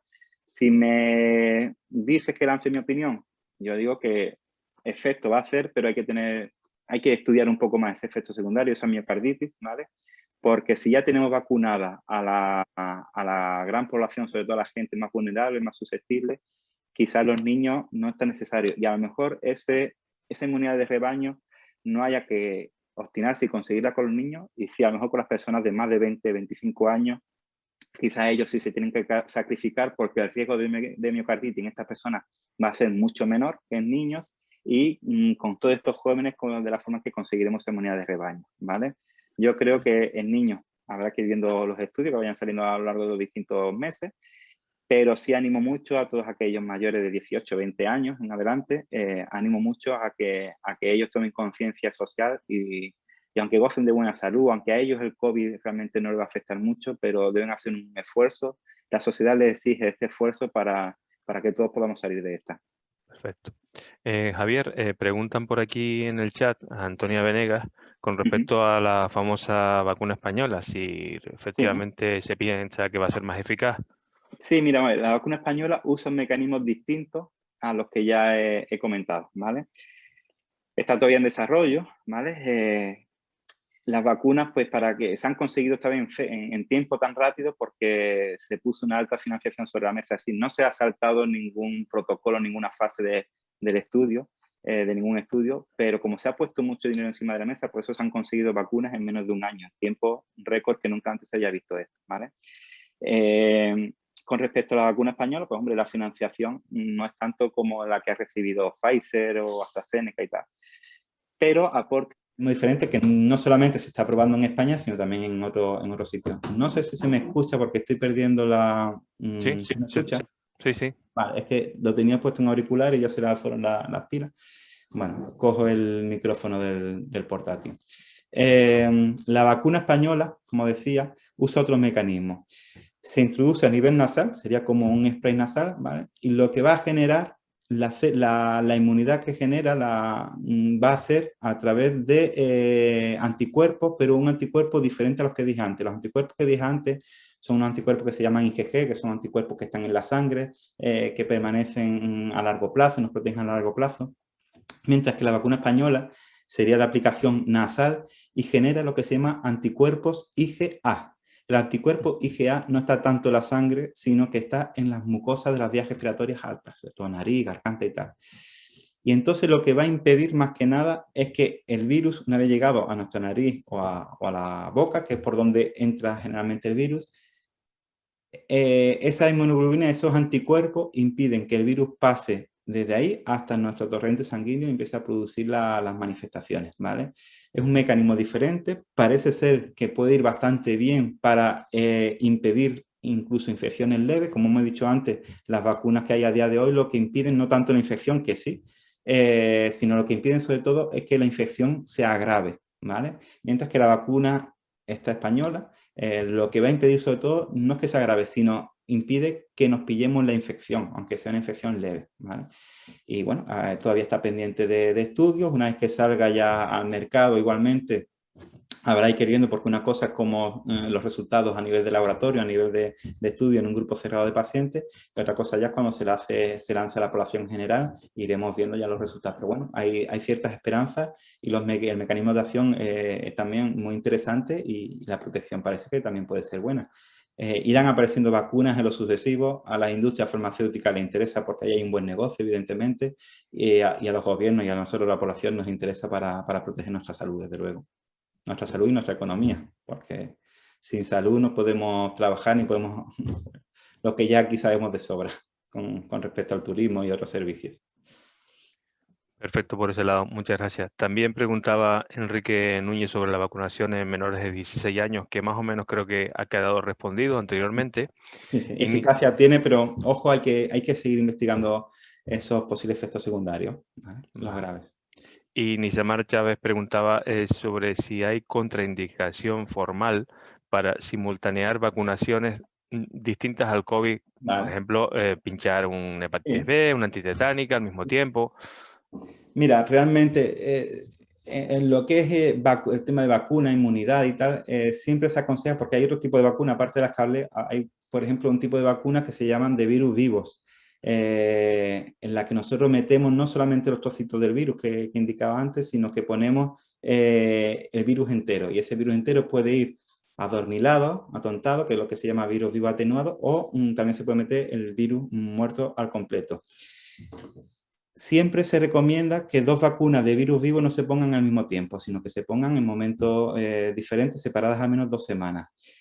Sin embargo, si las vacunas no son de virus vivo, sí se pueden poner en el mismo momento. De hecho, nosotros, por ejemplo, todos los años, aprovechando la vacunación, la campaña de vacunación de las gripes, animamos a muchas personas, aquellas personas que, sobre todo mayores de edad, y que no han estado inmunizadas previamente, le administramos en el mismo acto la vacuna frente al neumococo. Entonces, en un brazo le ponemos la de la gripe y en otro la del neumococo, ¿vale? Se pueden combinar. En concreto, con la del COVID, bueno, como suele dar una reacción secundaria, pues esos efectos, esa clínica de cansancio, frío, malestar, que realmente suele ocurrir con frecuencia, suelen ser de carácter leve, pero ocurre con frecuencia, ¿vale? Intentamos no poner la vacuna del COVID junto con otra vacuna. Intentamos siempre que haya una separación, se dice de 7 semanas, de 7 días. Yo aconsejo dejar 2 semanas entre 10, 14 días de separación entre la vacuna frente al COVID con respecto a una vacuna frente a algún otro microorganismo, ¿vale? E incluso también hay algunos, generalmente con los tratamientos que solemos usar a la población a nivel general, se puede combinar. Es decir, si uno toma una pastilla para el azúcar, para la tensión, para lo que sea, uno puede estar tomando ese tratamiento y ponerse la vacuna. Solamente casos muy excepcionales en los que llamamos tratamientos biológicos, son para enfermedades autoinmunes muy concretas, metrotexato también para enfermedades reumáticas y tal. Casos muy, muy puntuales de personas que están en seguimiento por un especialista médico, una enfermedad muy concreta y tal. En esos casos, esos tratamientos también hay que distanciarlos a lo mejor 10, 14 días con respecto a la vacuna del COVID. Pero en líneas generales, dejando ese periodo de 2 semanitas de separación entre la vacuna del COVID y otro tipo de vacuna, no hay riesgo ninguno. Perfecto, pues muchas gracias. Pregunta también Antonia Venegas, ¿qué probabilidades hay que si con la primera dosis, por ejemplo, de Pfizer ya se tuvo efectos secundarios, que con la segunda haya más efectos secundarios o similares? Sí, mira, vamos a ver. yo ahí diferenciaría entre las vacunas aquellas que decía que son las de ARN mensajero, que son Pfizer y Moderna, y las vacunas que usaban el vector vírico, es decir, o un virus diferente al coronavirus y dentro se le metía un trocito de ARN del coronavirus, que son las de AstraZeneca y Janssen. Pues bien, parece ser, y lo veo muchísimo en mis pacientes, que con respecto a la vacuna de Pfizer o AstraZeneca, después de la primera dosis, bueno, hay personas que ya les da efectos secundarios y hay personas, a mí la primera dosis no me dio ningún efecto secundario. Si la primera dosis suele dar pocos efectos secundarios. Sin embargo, la segunda dosis, ¿vale? En el que el cuerpo ya reacciona más porque ya conoce un poco ese componente extraño del virus, en esa segunda dosis de Pfizer o AstraZeneca los efectos secundarios sí son más frecuentes, ¿vale? Suelen ser más decaimiento, puede dar un poco de fiebre, dolor de cabeza durante 2 o 3 días, ¿vale? Aconsejo que se tome paracetamol ya incluso desde antes de que aparezcan los efectos secundarios. Yo aconsejo que se pongan la vacuna y a las pocas horas ya se puede tomar un paracetamol para prevenir esos efectos secundarios porque son frecuentes y sobre todo con la segunda dosis. Sin embargo, con la vacuna de AstraZeneca, ¿vale? Esos efectos secundarios se han visto que son más potentes con la primera dosis que con la segunda, ¿vale? Con la de Janssen no voy a hablar porque como solamente hay una dosis, los efectos secundarios solo se producen con esa, pero con AstraZeneca, y de hecho lo dije antes, esa trombosis que es muy rara pero muy grave, es más frecuente que ocurra a la hora de ponerse AstraZeneca, mucho más frecuente que ocurra con la primera dosis y es 8 veces menos probable que ocurra con la segunda dosis, ¿vale? Entonces ya sabemos, Pfizer y Moderna, más efectos secundarios la segunda dosis, AstraZeneca en la primera. En líneas generales, ¿vale? Nunca se puede hablar en categorizando. Estupendo. Por aquí, por el chat, no hay ninguna pregunta más. No sé si Sí, alguien más. yo me gustaría hacerte otra, Javier. ¿Sí? No sin antes felicitarte por la charla, la verdad es que ha sido muy interesante, muy Perdona clara, porque muy... creo que quise ir lento para que se entendiera todo y quizás me extendí un No, poco más de ha lo que estado muy bien. creía. Una duda, creo que la comentabas en la charla ya, pero bueno, para que quede claro, con relación al uso de mascarilla o en general las medidas preventivas con relación a las personas que ya están vacunadas. Sí. Por ejemplo, te hablo de una consulta que ayer me hacía un policía local, en el uso del gimnasio de la policía local, estamos obligando al uso de mascarillas con una limitación de aforo, por supuesto. Aunque todo el cuerpo policial esté vacunado, deberían seguir usando mascarillas. En el mismo caso te lo planteo en cuanto si, por ejemplo, yo mismo me fuera al sur con mi madre con la que no convivo. Si ella ya está vacunada, yo estoy vacunado, ¿podríamos ya restringir esas medidas preventivas o deberíamos seguir usándolas durante un tiempo hasta que las autoridades determinen otra cosa? Muy bien, buena pregunta. Vamos a ver, sí. Esto crea mucha controversia. Yo puedo dar mi opinión, de todos modos yo siempre voy a aconsejar que se sigan las recomendaciones que dicten las autoridades sanitarias, ¿vale? Yo puedo decir que a lo mejor ya se puede ir quitando la mascarilla, pero oye, mejor primero la autoridad sanitaria y después irán opiniones de gentes que puedan saber más o menos del tema. Y yo estoy en ese lado, ¿vale? Primero seguir lo que en todo momento vayan recomendando las autoridades sanitarias, pero bueno, uno después puede tener su opinión, evidentemente, y sus creencias y sus convicciones. El tener ya todos la vacuna puesta es una garantía, pero como dije antes, esperamos a ver para atrás, para combatir el virus hace falta más que solamente la vacuna, ¿vale? He dicho que la vacuna protege, pero no protege al 100%, ¿vale? Protege sobre todo de una enfermedad grave, pero no protege al 100% de pillar una enfermedad. Aunque yo tenga la vacuna, me puedo infectar. Y aunque tenga la vacuna, disminuye la capacidad de transmisión del coronavirus y me infecta a otras personas, pero ojo, no lo disminuye al 100%. Por lo tanto, todavía hasta que la incidencia de casos no esté más controlada, ¿vale? Yo todavía aconsejo que aunque estemos todos vacunados, que todavía haya que seguir haciendo recomendaciones a estas advertencias, ¿vale? En gimnasios, por ejemplo, he visto compañeros que estando bien vacunados y tal, en gimnasio se han infectado. Aunque lleven mascarilla en gimnasio, muchas veces por el hecho de estar haciendo un deporte y tal, la mascarilla la podemos sudar, pierde sus propiedades de protección, se nos mueve, no queda bien ajustada. En gimnasio, incluso con mascarilla, a veces no tienen todo el efecto que queremos. Hay que tener todavía precaución y hasta que la incidencia no esté más controlada, yo creo que todavía en espacios interiores hay que seguir usando mascarillas, ¿vale? Hay que tener en cuenta eso, si todos estamos vacunados, perfecto, te baja mucho la probabilidad. Hay que tener en cuenta la incidencia de la enfermedad. Ahora mismo es verdad que no tenemos en Canarias una incidencia alta, pero tampoco la tenemos demasiado baja, como la podíamos tener el año pasado a esta altura del año.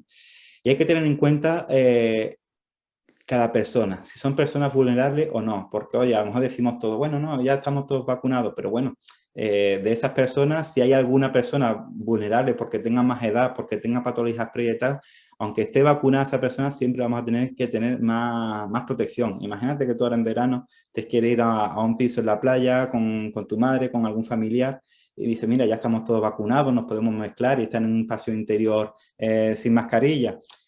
Pues bueno, hay que estudiar varias circunstancias. Hay que ver si los que se van a reunir en esa casa después van a tener una vida en la calle, si se van a estar contactando con otras personas que a lo mejor esas otras personas no están vacunadas o no se cuidan mucho, ¿vale? Hay que tener en cuenta después si esas personas con las que vas a convivir en ese pisito en la playa, si esas personas son vulnerables, porque a lo mejor tú dices, bueno, yo ya tengo mi vacuna puesta, mi madre también la tiene.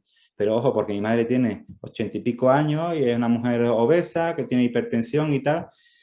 Oye, pues hay que protegerla, hay que protegerla. Entonces, en esos casos en los que vayamos a estar viviendo en una zona donde hay una alta incidencia de coronavirus, donde vamos a estar mezclándonos, aunque vamos a vivir en un piso, pero vamos a salir a la calle, no podemos mezclar con otras personas, y vamos a estar en un piso con una persona vulnerable, aunque ya vacunada, el que tengamos todas las vacunas nos protege, pero si hay criterios de vulnerabilidad, yo aconsejaría que si estamos en espacios interiores, ¿vale? Nos pongamos las mascarillas, siempre y cuando haya personas vulnerables, ¿vale? Y no haya muchas personas, ¿vale? Pero lo mejor sería estar en espacios exteriores, ¿vale? Donde haya muy buena ventilación o en interior con mascarilla, ¿vale? Solamente aconsejaría quitarse la mascarilla en un espacio interior cuando, bueno, se reúnen varias personas, a lo mejor de distintos hogares diferentes, pero que estén todas ellas bien vacunadas y que no estén haciendo mucha vida social independientemente, es decir, que salga uno, se vaya por allá a una discoteca y tal, y después vuelva para casa, y que esas personas que están en ese domicilio no tengan alta vulnerabilidad, y si no sean personas con otros factores de riesgo añadidos. En esos casos, sí se podría quitar la mascarilla en un espacio interior. Pero ojo, siempre seguir lo que digan las autoridades, ¿vale? Siempre primar eso con respecto a cualquier otra opinión. Muchas gracias, Javier. Nada. Buenos días, soy Hola. Carmen María de Lima. Hola, Carmen, ¿qué tal? Muy buenas. ¿Qué tal, doctor? Buenos días a usted y a todos los compañeros y compañeras. Yo quería preguntar hacer un par de preguntas. Sí, la que quiera. En primer lugar, la vacuna nos inmuniza. Carmen, ¿puedes hablar un poquito más alto? Porque es que la escucho un poco... La vacuna nos Sí. inmuniza, ¿no? Una dosis o dos, Sí. de la vacuna nos inmuniza. ¿Pero por cuánto tiempo? Buena pregunta. Está por ver.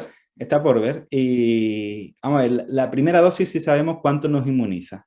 Y es el tiempo que necesitamos la segunda dosis. Con respecto, por ejemplo, a la de Pfizer, la primera dosis nos va a inmunizar en unas 3 semanas. Por eso las 3 semanas se aconseja una segunda dosis. Para refrescar nuestra inmunidad, porque ya ahí los anticuerpos se van bajando, entonces refrescamos la inmunidad. Y esa segunda dosis ya sí nos pega un chutazo más fuerte de anticuerpos. La AstraZeneca, la primera dosis, nos puede inmunizar por lo que dije antes, en torno a 12 semanas más o menos. Y a partir de ahí es cuando hay que poner una segunda dosis. ¿Cuánto tiempo inmuniza ya una vez que estamos vacunados por la segunda dosis? De momento, más de medio año inmuniza, porque se ha visto ya, se empezaron a vacunar las personas a nivel en general en enero, y esas personas que estaban vacunadas desde enero todavía siguen estando protegidas y siguen sin pillar infecciones graves ni morir. Es decir, que ya por lo menos los 6 meses los protegen. ¿Cuánto más? Lo iremos viendo a medida que cuando vayamos viendo que esas personas que ya están vacunadas empiezan de nuevo a pillar infecciones graves o empiezan a ingresar o a morir. Eso significa que a partir de esa fecha esas vacunas empiezan a dejar de hacer efecto y entonces sería necesario una tercera dosis, ¿vale? Que es lo que dije antes. Entonces, el tiempo que veamos que esas vacunas pierden eficacia clínica en los síntomas y tal, pues va a ser el tiempo que necesitaremos para una nueva dosis de recuerdo. Como si la tercera dosis está todavía en interrogante, es por eso, es porque no sabemos cuánto tiempo puede durar la inmunidad después de la pauta completa, ¿vale? Pero vamos, más de 6 meses, sí, porque es lo que ya llevamos con la vacuna puesta y eficacia está dando todavía. Y luego nos tendríamos que poner la vacuna, no sé, una vez al año, como la gripe, o algo? Pues mira, lo que comenté antes, dependerá un poco de cuánto tiempo nos dure la inmunidad. Es decir, tus dos preguntas van relacionadas. Si la inmunidad con las 2 dosis me dura 3 años, pues no hace falta que me ponga la vacuna cada año, ¿vale? Pero si la inmunidad me dura 10 o 12 meses, pues sí, habrá que ponerse la vacuna como hacemos con lo de las gripes, cada año. Pero ojo, se la tendrán que poner todo el mundo o solamente las personas con más riesgo, que es lo que hacemos con la gripe. A la gripe, cuando llega la campaña de vacunación de la gripe, o incluso la del neumococo, no se la ponemos a todo el mundo, no se la ofrecemos. Si después sobran cuando termine la campaña, si alguien quiere se le puede poner, pero no se le ofrece a todo el mundo, se le ofrece a las personas de más riesgo, a aquellas personas que por edad o por otras patologías tienen más riesgo de que la infección se le agrave y termine ingresando en el hospital o termine falleciendo, ¿vale? Entonces, que si nos los vamos a tener que poner anualmente, dependerá de cuánto nos dure la inmunidad. Posiblemente, si me tengo que aventurar, yo creo que posiblemente alguna dosis de recuerdo nos vamos a tener que poner, pero no todo el mundo. Yo creo que se la tendrán que poner aquellas personas más vulnerables.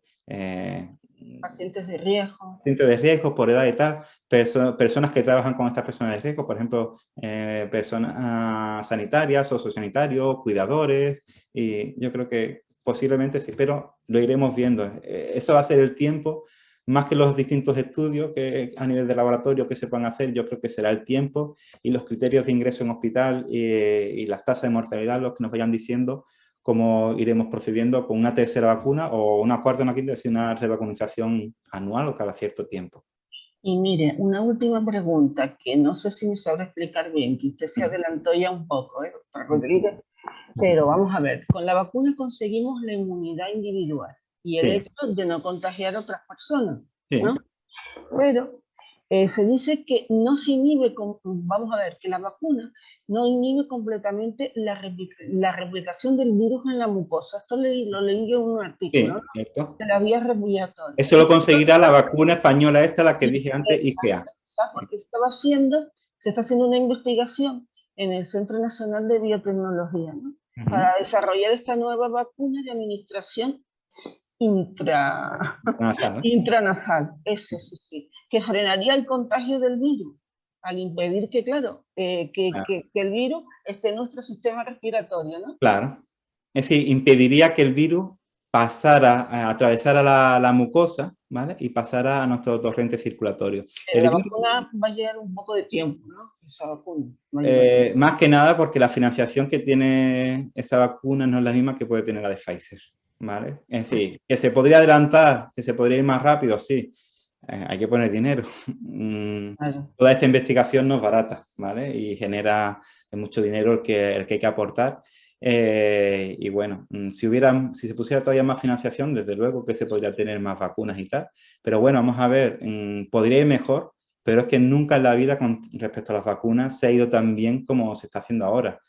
Es decir, que estamos a mitad de junio, se ha pasado 1 año y 4 meses desde que se declaró la alerta sanitaria y tal, y ya tenemos ahora mismo en el mercado, al menos aquí en España, en otros mercados hay más vacunas, la Sputnik, la rusa, hay muchas más vacunas, pero que aquí en España tenemos hay 4 vacunas diferentes y personas de más de 50 años tenemos un gran porcentaje vacunado. Yo de verdad, yo no creía que iba a llegar tan rápido, ¿eh? Yo creía que la vacuna sí podría llegar a principios de este año, pero que después iba a ir todo un poco más lento y al principio, como vimos muchos problemas de logística los primeros 2 meses y tal, que problemas de fabricación, de logística, de distribución y tal, yo creía que iba a ir más lento, ¿eh? Y bueno, para mi sorpresa y para beneficio de todos, va más rápido y bueno, se ha puesto mucho dinero encima de la mesa porque se ha visto que de esta manera como se consigue reducir mucho las tasas de incidencia. Pues nada más, muchas gracias, doctor Rodríguez. Nada, un placer. Javier, hay otra pregunta del chat que la vuelve a plantear Nisamar Chávez, una de nuestras enfermeras de empresa. Muy bien. Habla de un caso concreto de que si se cumplen los criterios para considerar contacto estrecho respecto a no haber mantenido distancia ni llevar mascarilla durante más de 15 minutos, el hecho de que todas estas circunstancias se hagan en espacio abierto o cerrado, sí es determinante para considerar a una persona contacto estrecho, porque le sorprendía que hubo un caso de una persona que el viernes por la tarde estuvo con otras 2 personas charlando largamente. A esa persona se le aisló porque se consideró que fue positiva, pero a las otras 2 personas no se les consideró contacto estrecho, solo por el hecho de estar en espacio abierto, que sí, eso es así, y ninguna estaba vacunada además. Vamos a ver, no hay que conocer el caso exacto, cómo fueron las circunstancias de los contactos y tal, pero el hecho de que el contacto se haya producido en un interior o en un exterior no influye a la hora de lo que nosotros definimos contacto estrecho. Sí va a influir, si es en un exterior, desde luego el virus vuela más rápido y las posibilidades de que te haya infectado son menores, ¿vale? Eso desde luego, por eso siempre mejor en exterior. Pero a la hora de que te consideren contacto estrecho y de que te aíslen, te piden las pruebas y tal, no es un criterio a tener en cuenta. Los criterios son la distancia de 2 metros, los 15 minutos, el no haber estado con mascarilla, ¿vale? El que haya sido un exterior, oye, mejor para ti porque menos probabilidades de pillarlo, ¿vale? Pero el aislamiento y tal lo deberías hacer igual si las circunstancias reúnen esos criterios, ¿vale? Ya, yo estoy de acuerdo contigo. Nosotros solemos tenerlo así en cuenta también. No, y sobre todo, madre, yo entiendo mucho al sector de servicios, restauración y tal, porque la verdad es que están viviendo un año y medio dramático. Pero yo, por ejemplo, a la población animaría mucho, bueno, a los sectores de servicios que animen mucho, bueno, que ya se está haciendo incluso desde las autoridades, dado que cuando vamos a un bar o a un restaurante estamos obligados a quitarnos las mascarillas, se animaría a la población a que se quiten las mascarillas justo en el momento de comer o de beber, ¿vale? Si vamos a estar tomándonos una cerveza o algo, oye, pues nos quitamos la mascarilla, nos tomamos la cerveza, pero mientras seguimos hablando nos volvemos a poner la mascarilla, ¿vale? O al comer entre plato y plato, pues igualmente. Eso es fundamental porque así disminuimos el riesgo. ¿Nos van a considerar contacto estrecho de igual manera? Sí. ¿Tenemos que hacer aislamiento de eso? Sí. Pero, oye, nos estamos disminuyendo el poder padecer la infección, ¿vale? Y después animaría mucho a que, bueno, siempre que se pueda, ¿vale? Comer y beber, ir a un restaurante, es decir, en un exterior, una mesa exterior que esté un poco separada de otras mesas y tal, siempre a poder ser elegir exteriores, porque en los interiores vamos a estar con la mascarilla cerrada, en un espacio interior se puede acumular en los aerosoles mucho coronavirus y aumenta el riesgo de infección, ¿vale? Canarias, lo que digo, tiene una gran ventaja con respecto a la mayor parte de países del mundo y es su climatología, una climatología que nos invita a hacer vida al aire libre. Eso es fundamental. Yo quiero también personalmente felicitarte, me ha parecido una exposición muy, muy amena y mira que el tema da para complicarlo. Querría haberla hecho más corta porque No, pero aún que, así...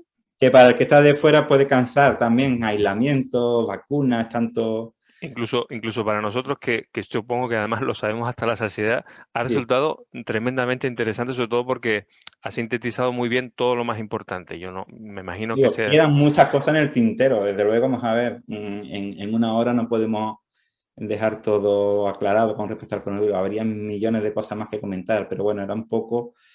He querido hablar sobre todo de las preguntas que yo en mi día a día veo que me hacen mis pacientes con más frecuencia, preguntas sobre aislamiento o que me hacen con más frecuencia o que yo veo que dudas más o que les cuesta más trabajo cumplir. A lo mejor no me hacen muchas preguntas sobre aislamiento, pero cuando se le pauta a una persona aislamiento veo que se cometen muchísimos errores y es por eso, por desconocimiento de cómo lo tienen que hacer, porque cuando se le da esa información de cómo se tienen que aislar, a lo mejor es justo en el momento en el que le han informado que es positivo y cuando te acaban de decir, oye, mira, eres positivo y te tienes que aislar de esta manera, tú ya te quedas con la palabra soy positivo y ahora qué voy a hacer, ahora puedo yo contagiar a mis padres y no prestar la misma atención a todas las recomendaciones que te están diciendo. Entonces hay mucha gente que les cuesta hacerlo bien y a veces también es por desconocimiento. Entonces, por eso he querido un poco hablar de este tema, a veces se hace más pesado y tal, pero yo creo que si vamos un poco conociendo las circunstancias en que tenemos que hacer esos aislamientos, si por desgracia algún día lo tenemos que hacer, es bueno ya tener un poco esas nociones básicas. Yo coincido contigo en el que verdaderamente es muy difícil aislar, es al contacto estrecho. Eso fue uno de los motivos por los que aquí en Tenerife concretamente se tomó la decisión, creo que mal tomada en su momento, de que solamente se le hacía una sola PCR al contacto estrecho, ¿no? Porque si la hacían al principio y veían que salía bien, dicen, ya no soy contagioso y salgo fuera, ¿no? Realmente. Sí, vamos a ver, en ese aspecto los protocolos han cambiado mucho. A veces, digo, en una misma semana han cambiado varias veces. Eso ha generado mucho desconcierto, incluidos también los profesionales sanitarios. Entiendo que también los protocolos van cambiando con tanta frecuencia porque es que se van descubriendo cosas nuevas casi día a día, ¿vale? Sí. Entonces, sí, ahora mismo yo creo que están mucho mejor. Es decir, después de un año y pico, los protocolos están mucho más finos, más concretos, más claritos. Y sí, ahora mismo al contacto estrecho se le hace doble prueba al principio y cuando van a terminar también ese contacto estrecho. Y yo sí, siempre digo que el aislamiento del contacto estrecho es el más difícil, porque el que es positivo, desde luego tiene conciencia de que, oye, no me puedo juntar con nadie porque estoy infectando, voy a contagiar a otras personas. El que es contacto estrecho tiene la falsa seguridad o la falsa sensación de que él se encuentra bien, de que él no va a desarrollar la infección. Si yo no tengo fiebre, si yo me encuentro bien, si tampoco fue para tanto. Entonces tiene esa falso estado de seguridad y tal, que después nos encontramos con muchas sorpresas de gente que ha estado durante todo el aislamiento sin síntomas, siendo un contacto estrecho, y en la última prueba que le hacemos el día antes, que ya parece que la hemos de alta, ¡bah! Positivo. Hemos Pues, tenido unos cuantos de esos, claro, sí. como no hayas hecho bien el contacto estrecho, has podido fastidiar a un montón de gente, pero a mucha gente, ¿eh? Y yo he tenido, bueno, conozco muchos casos de contactos estrechos que han salido a comprar al supermercado, que han recibido, es que estoy aburrido, pues hoy va a venir a verme un amigo, un primo, tal, y charlamos un ratito, tal cual. No. Interesante además que el contador No empieza debería ser así. de nuevo en cero, Y ¿no? el contador, claro, el tema de los contactos estrecho, el que es positivo, siempre y cuando no se complique, tenga síntomas más de 10 días y tal, el aislamiento va a durar generalmente 10 días. Un día más, un poquito más, porque tenga algunos síntomas, pero generalmente viene a durar 10 días. El contacto estrecho, como no haga bien el aislamiento, se puede ir el aislamiento a varias decenas de días. Yo he visto aislamientos de más de 30 días desesperantes, desesperantes y horribles. Por ejemplo, aquellos que son padres o cuidadores, es decir, que tienen que convivir y que es contacto estrecho, imaginemos un niño pequeño que es positivo, el padre tiene que cuidar, no puede decirle, aíslate tú en una habitación y yo te dejo la comida aquí y no te vuelvo a ver en 10 días, ¿no? Eso no se puede hacer. Entonces el padre va a tener que estar contactando diariamente con ese niño. Por lo tanto, cuando el niño ya se le dé de alta, como el padre ha seguido contactando hasta el último día con un positivo, el padre tendrá que estar en aislamiento durante esos 10 días que el niño ha estado infectado, más otros 10 días más como contacto estrecho. ¿Vale? Es decir, complicado. no vamos a poner porque nos podemos agobiar, pero sí se ven situaciones complicadas, por eso es muy importante protegerse bien, no solo sobre todo para no pillar la infección, pero sobre todo para no tener que vivir situaciones de aislamientos y tal, que se pueden hacer duras y si ya es con niños u otras personas dependientes en casa, se hacen muy, pero que muy duras. Y ánimo a todas aquellas personas que estén en ello ahora y mucha fuerza a los que se tengan que exponer a eso. Pero sí, muy complicado. Fabuloso. No sé si habrá alguna otra pregunta por parte de alguno de los participantes. Yo, si no hay ninguna, sí me gustaría solo a modo de balance general, Javier. ¿Crees que hemos aprendido de cara a futuras pandemias? ¿Crees que el Servicio Canario de Salud, por ejemplo, lo que ves tú en tu realidad inmediata, en tus compañeros, en la infraestructura, vamos a estar mejor preparados de verdad para próximas pandemias que podrán llegar? ¿Cómo lo ves? Hombre, sin duda. Sin duda, me niego a creer que este año y casi medio que llevamos lo olvidemos como si aquí no hubiera pasado nada. No, yo creo que sí, no solamente Canarias, sino todo el mundo va a estar un poco más preparado. A nivel, por ejemplo, de material de protección, resulta que cuando empezó todo esto en Europa es que no había suficientes mascarillas, ni EPIs, ni nada.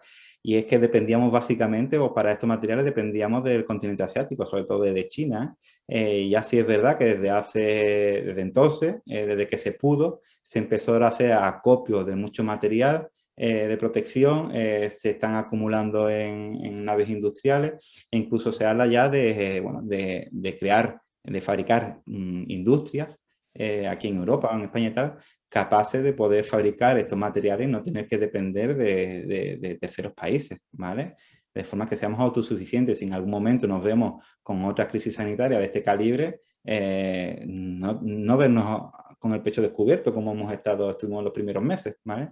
En ese aspecto hemos aprendido. Y después, bueno, en el manejo de todo lo que son las infecciones, aislamientos, desarrollo de nuevas vacunas. Gracias, por ejemplo, a la nueva tecnología esta de la vacuna por ARN mensajero, se van a poder desarrollar nuevas vacunas frente a nuevos virus. De hecho, ya se está hablando de que se va a experimentar una vacuna contra el VIH, ¿vale? Cosas que hemos estado desde los años 90 hasta ahora y no se ha conseguido nada. Gracias al coronavirus y a este desarrollo de la vacuna, ARN mensajero, vamos a desarrollar una vacuna o posiblemente se pueda desarrollar una vacuna contra esa enfermedad. Es decir, sí, no, y todo el conocimiento, toda la gestión, todo este entramado de conexiones entre unos servicios y otros, yo creo que sí, que va a servir mucho. Espero que no lo olvidemos tan fácilmente. Debemos empezar a normalizar nuestro día a día. No podemos vivir con tanta angustia como se han vivido en el último año y medio. Y bueno, en la literatura quedará reflejado y en nuestra experiencia el que si en algún otro momento tenemos la desgracia de vivir una nueva pandemia, yo creo que habrá cosas que serán nuevas y tendremos que aprenderlas sobre la marcha, pero habrá una base, hemos sentado ya una base sobre la cual hemos aprendido mucho y nos servirá de algo seguro. Muy bien. Si no tenéis alguna pregunta, mira, para aquellas personas que todavía tengan más interés, a mí, por ejemplo, es que me gusta mucho el tema de la epidemiología y ahora en verano muchas personas vamos a viajar a ver a nuestra familia. Yo quiero ir a Cádiz a ver a mi familia, pues unos querrán viajar a ver a sus familiares que llevan un año y pico sin verlo, algunos otros pues necesitan salir un poco de la isla, coger un poco de aire, visitar algún sitio y tal. El tema de la vacuna nos va a ayudar mucho ya a hacer un viaje mucho más seguro, pero siempre es muy importante saber a dónde vamos a ir, porque si la incidencia es muy alta del lugar donde vamos, pues bueno, mejor evitar ese sitio o extremar más las precauciones. A mí me gusta mucho, pues eso, conocer la incidencia en los distintos lugares donde viajamos y conocer un poco el mundo epidemiológico, cómo van, si los casos van subiendo, van bajando, si la mortalidad realmente va bajando, si nos estamos vacunando a mayor ritmo que otros países. Entonces, hay algunas páginas web que son web oficiales, ¿vale? Donde viene información bastante interesante. En concreto, si queremos conocer información en concreto de nuestra comunidad de Canarias, ¿vale? Recomiendo la web del Servicio Canario de Salud, ¿vale? Porque en esta página web, ahora si queréis os indico en qué parte entrar, vamos a encontrar información relativa a las distintas islas, si queremos viajar entre islas, sobre qué islas están con más incidencia y cuáles tienen menos incidencia. Si queremos consultar, si vamos a viajar a otra comunidad española, os recomiendo que visitéis la página web del Ministerio de Sanidad porque tiene información muy importante también de recomendaciones, está genial, ¿vale? A nivel europeo os recomiendo la página de la SDC, que es el Centro Europeo de Control y Prevención para Enfermedades, ¿vale?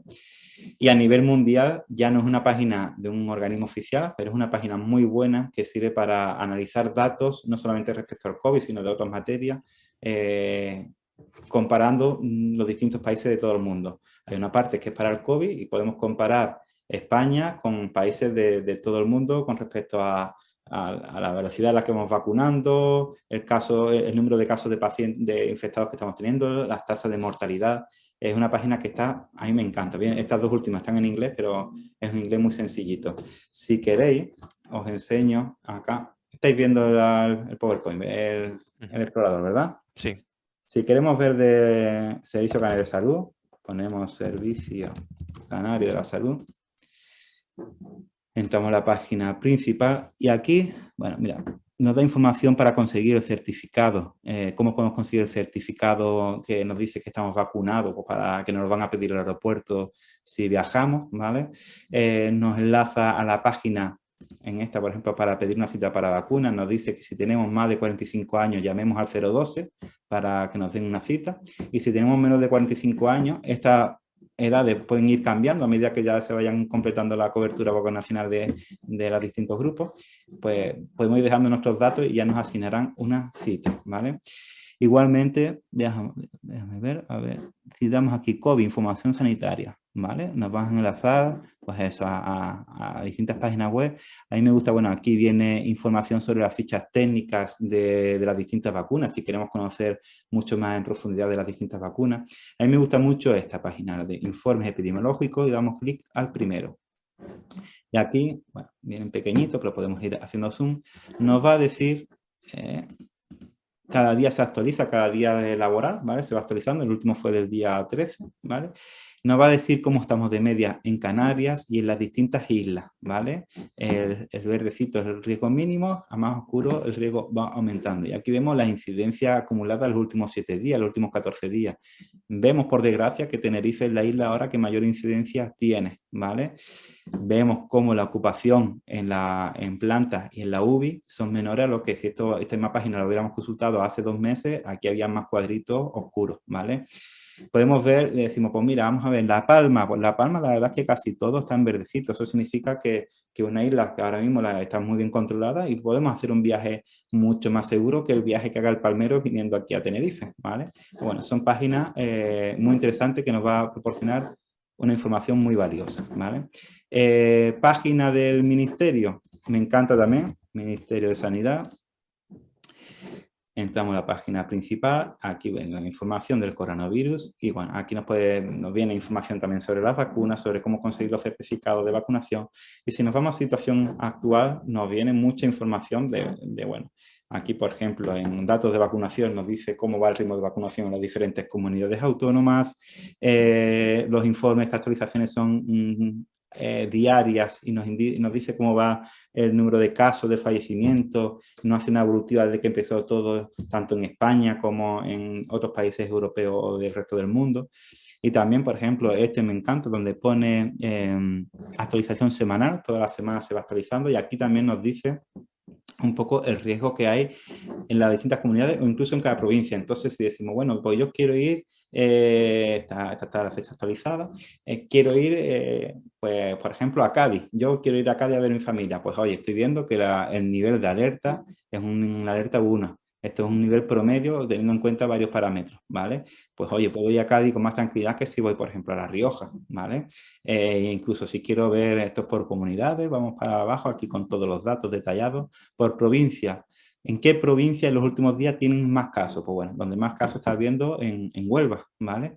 Y bueno, esto se puede ir, bueno, esto es en las personas mayores, sin embargo, fíjense, vemos que la incidencia está siendo, bueno, un color oscurito, todavía una naranjita, pero en mayores de 65 años, que ya están casi todos vacunados, fíjense cómo los colores cambian. Y es porque en esta población de mayores de 65 años ya estamos teniendo muchos menos casos y sobre todo mucha menos mortalidad, ¿vale? Esta página web y este informe suele estar muy bien, pues por si alguien quiere saber un poco cómo está la situación en otro punto de nuestro país para viajar. La página a nivel europeo de la SDC nos trae también unos... Entramos aquí a nivel... Bueno, vamos a entrar mejor a nivel COVID, donde pone situación actualizada de COVID. Y si en concreto nos venimos aquí a los mapas, nos va a venir también mapitas de los distintos países de la Comunidad Europea, ¿vale? Según el riesgo. Aquí combina tanto la tasa de incidencia como la proporción de positivos, ¿vale? Y nos dice las comunidades autónomas o las regiones de cada país europeo si el riesgo de viajar es mayor o menor. Vemos que ahora mismo donde está la cosa peor controlada es la zona del centro de España, centro y norte de Francia, Bélgica, Países Bajos y tal. El centro de Europa ahora está muy bien controlado, ¿vale? Esto incluso para personas... Bueno, y aquí nos dice pues eso, las tasas de incidencia también. Canarias, como no sale en el mapa, siempre nos las pone aquí en un cuadrito aparte, ¿vale? Estos mapitas muy buenos también. Y lo último, a quien le guste mucho la estadística, le aconsejo esta página web, que aunque está en inglés, pero es muy buena y muy sencillita, Our World in Data, ¿vale? Nos vamos a venir a la parte de COVID, ¿vale? Porque habla también de muchos otros temas. Por ejemplo, aquí en vacunación. En esta página web nos viene un gráfico. Aquí podemos elegir los países que queremos ver. Por ejemplo, vamos a deseleccionarlos todos y vamos a comparar España, siempre recuerda en inglés, vamos a compararlo, por ejemplo, con Alemania, Reino Unido o United Kingdom, por ejemplo, Unión Europea. Y aquí podemos ver, por ejemplo, personas vacunadas. Podemos incluso poner que están completamente vacunadas. Vemos como, por ejemplo, el Reino Unido nos lleva una gran ventaja con casi un 50% de la población que ya ha recibido las 2 dosis. Y España, bueno, dentro de la Unión Europea, pues España va un poquito por encima de la media, es decir, que vamos bien. Si queremos ver el número de casos positivos o el número de muertes confirmadas, ¿vale? Por coronavirus. Aquí seleccionamos la fecha, ¿vale?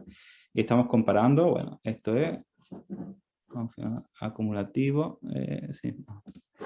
¿Cuántas muertes se han producido por cada, en proporción a la cantidad de pacientes? Pues hemos visto que en España hemos tenido más proporción de fallecimientos por COVID que la media de la Unión Europea, ¿vale? Bueno, aquí nos podemos hacer una comparativa, podemos ver qué países están más seguros para viajar y qué países son menos seguros para viajar ahora en verano.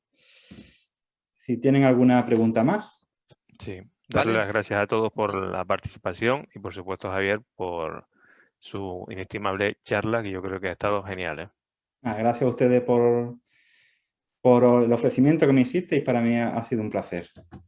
Muchas gracias, Javier, de verdad. Nada. Gracias, Javier. Venga, hasta pronto. Adiós a todos. Venga, Muchas hasta gracias. pronto. Hasta luego.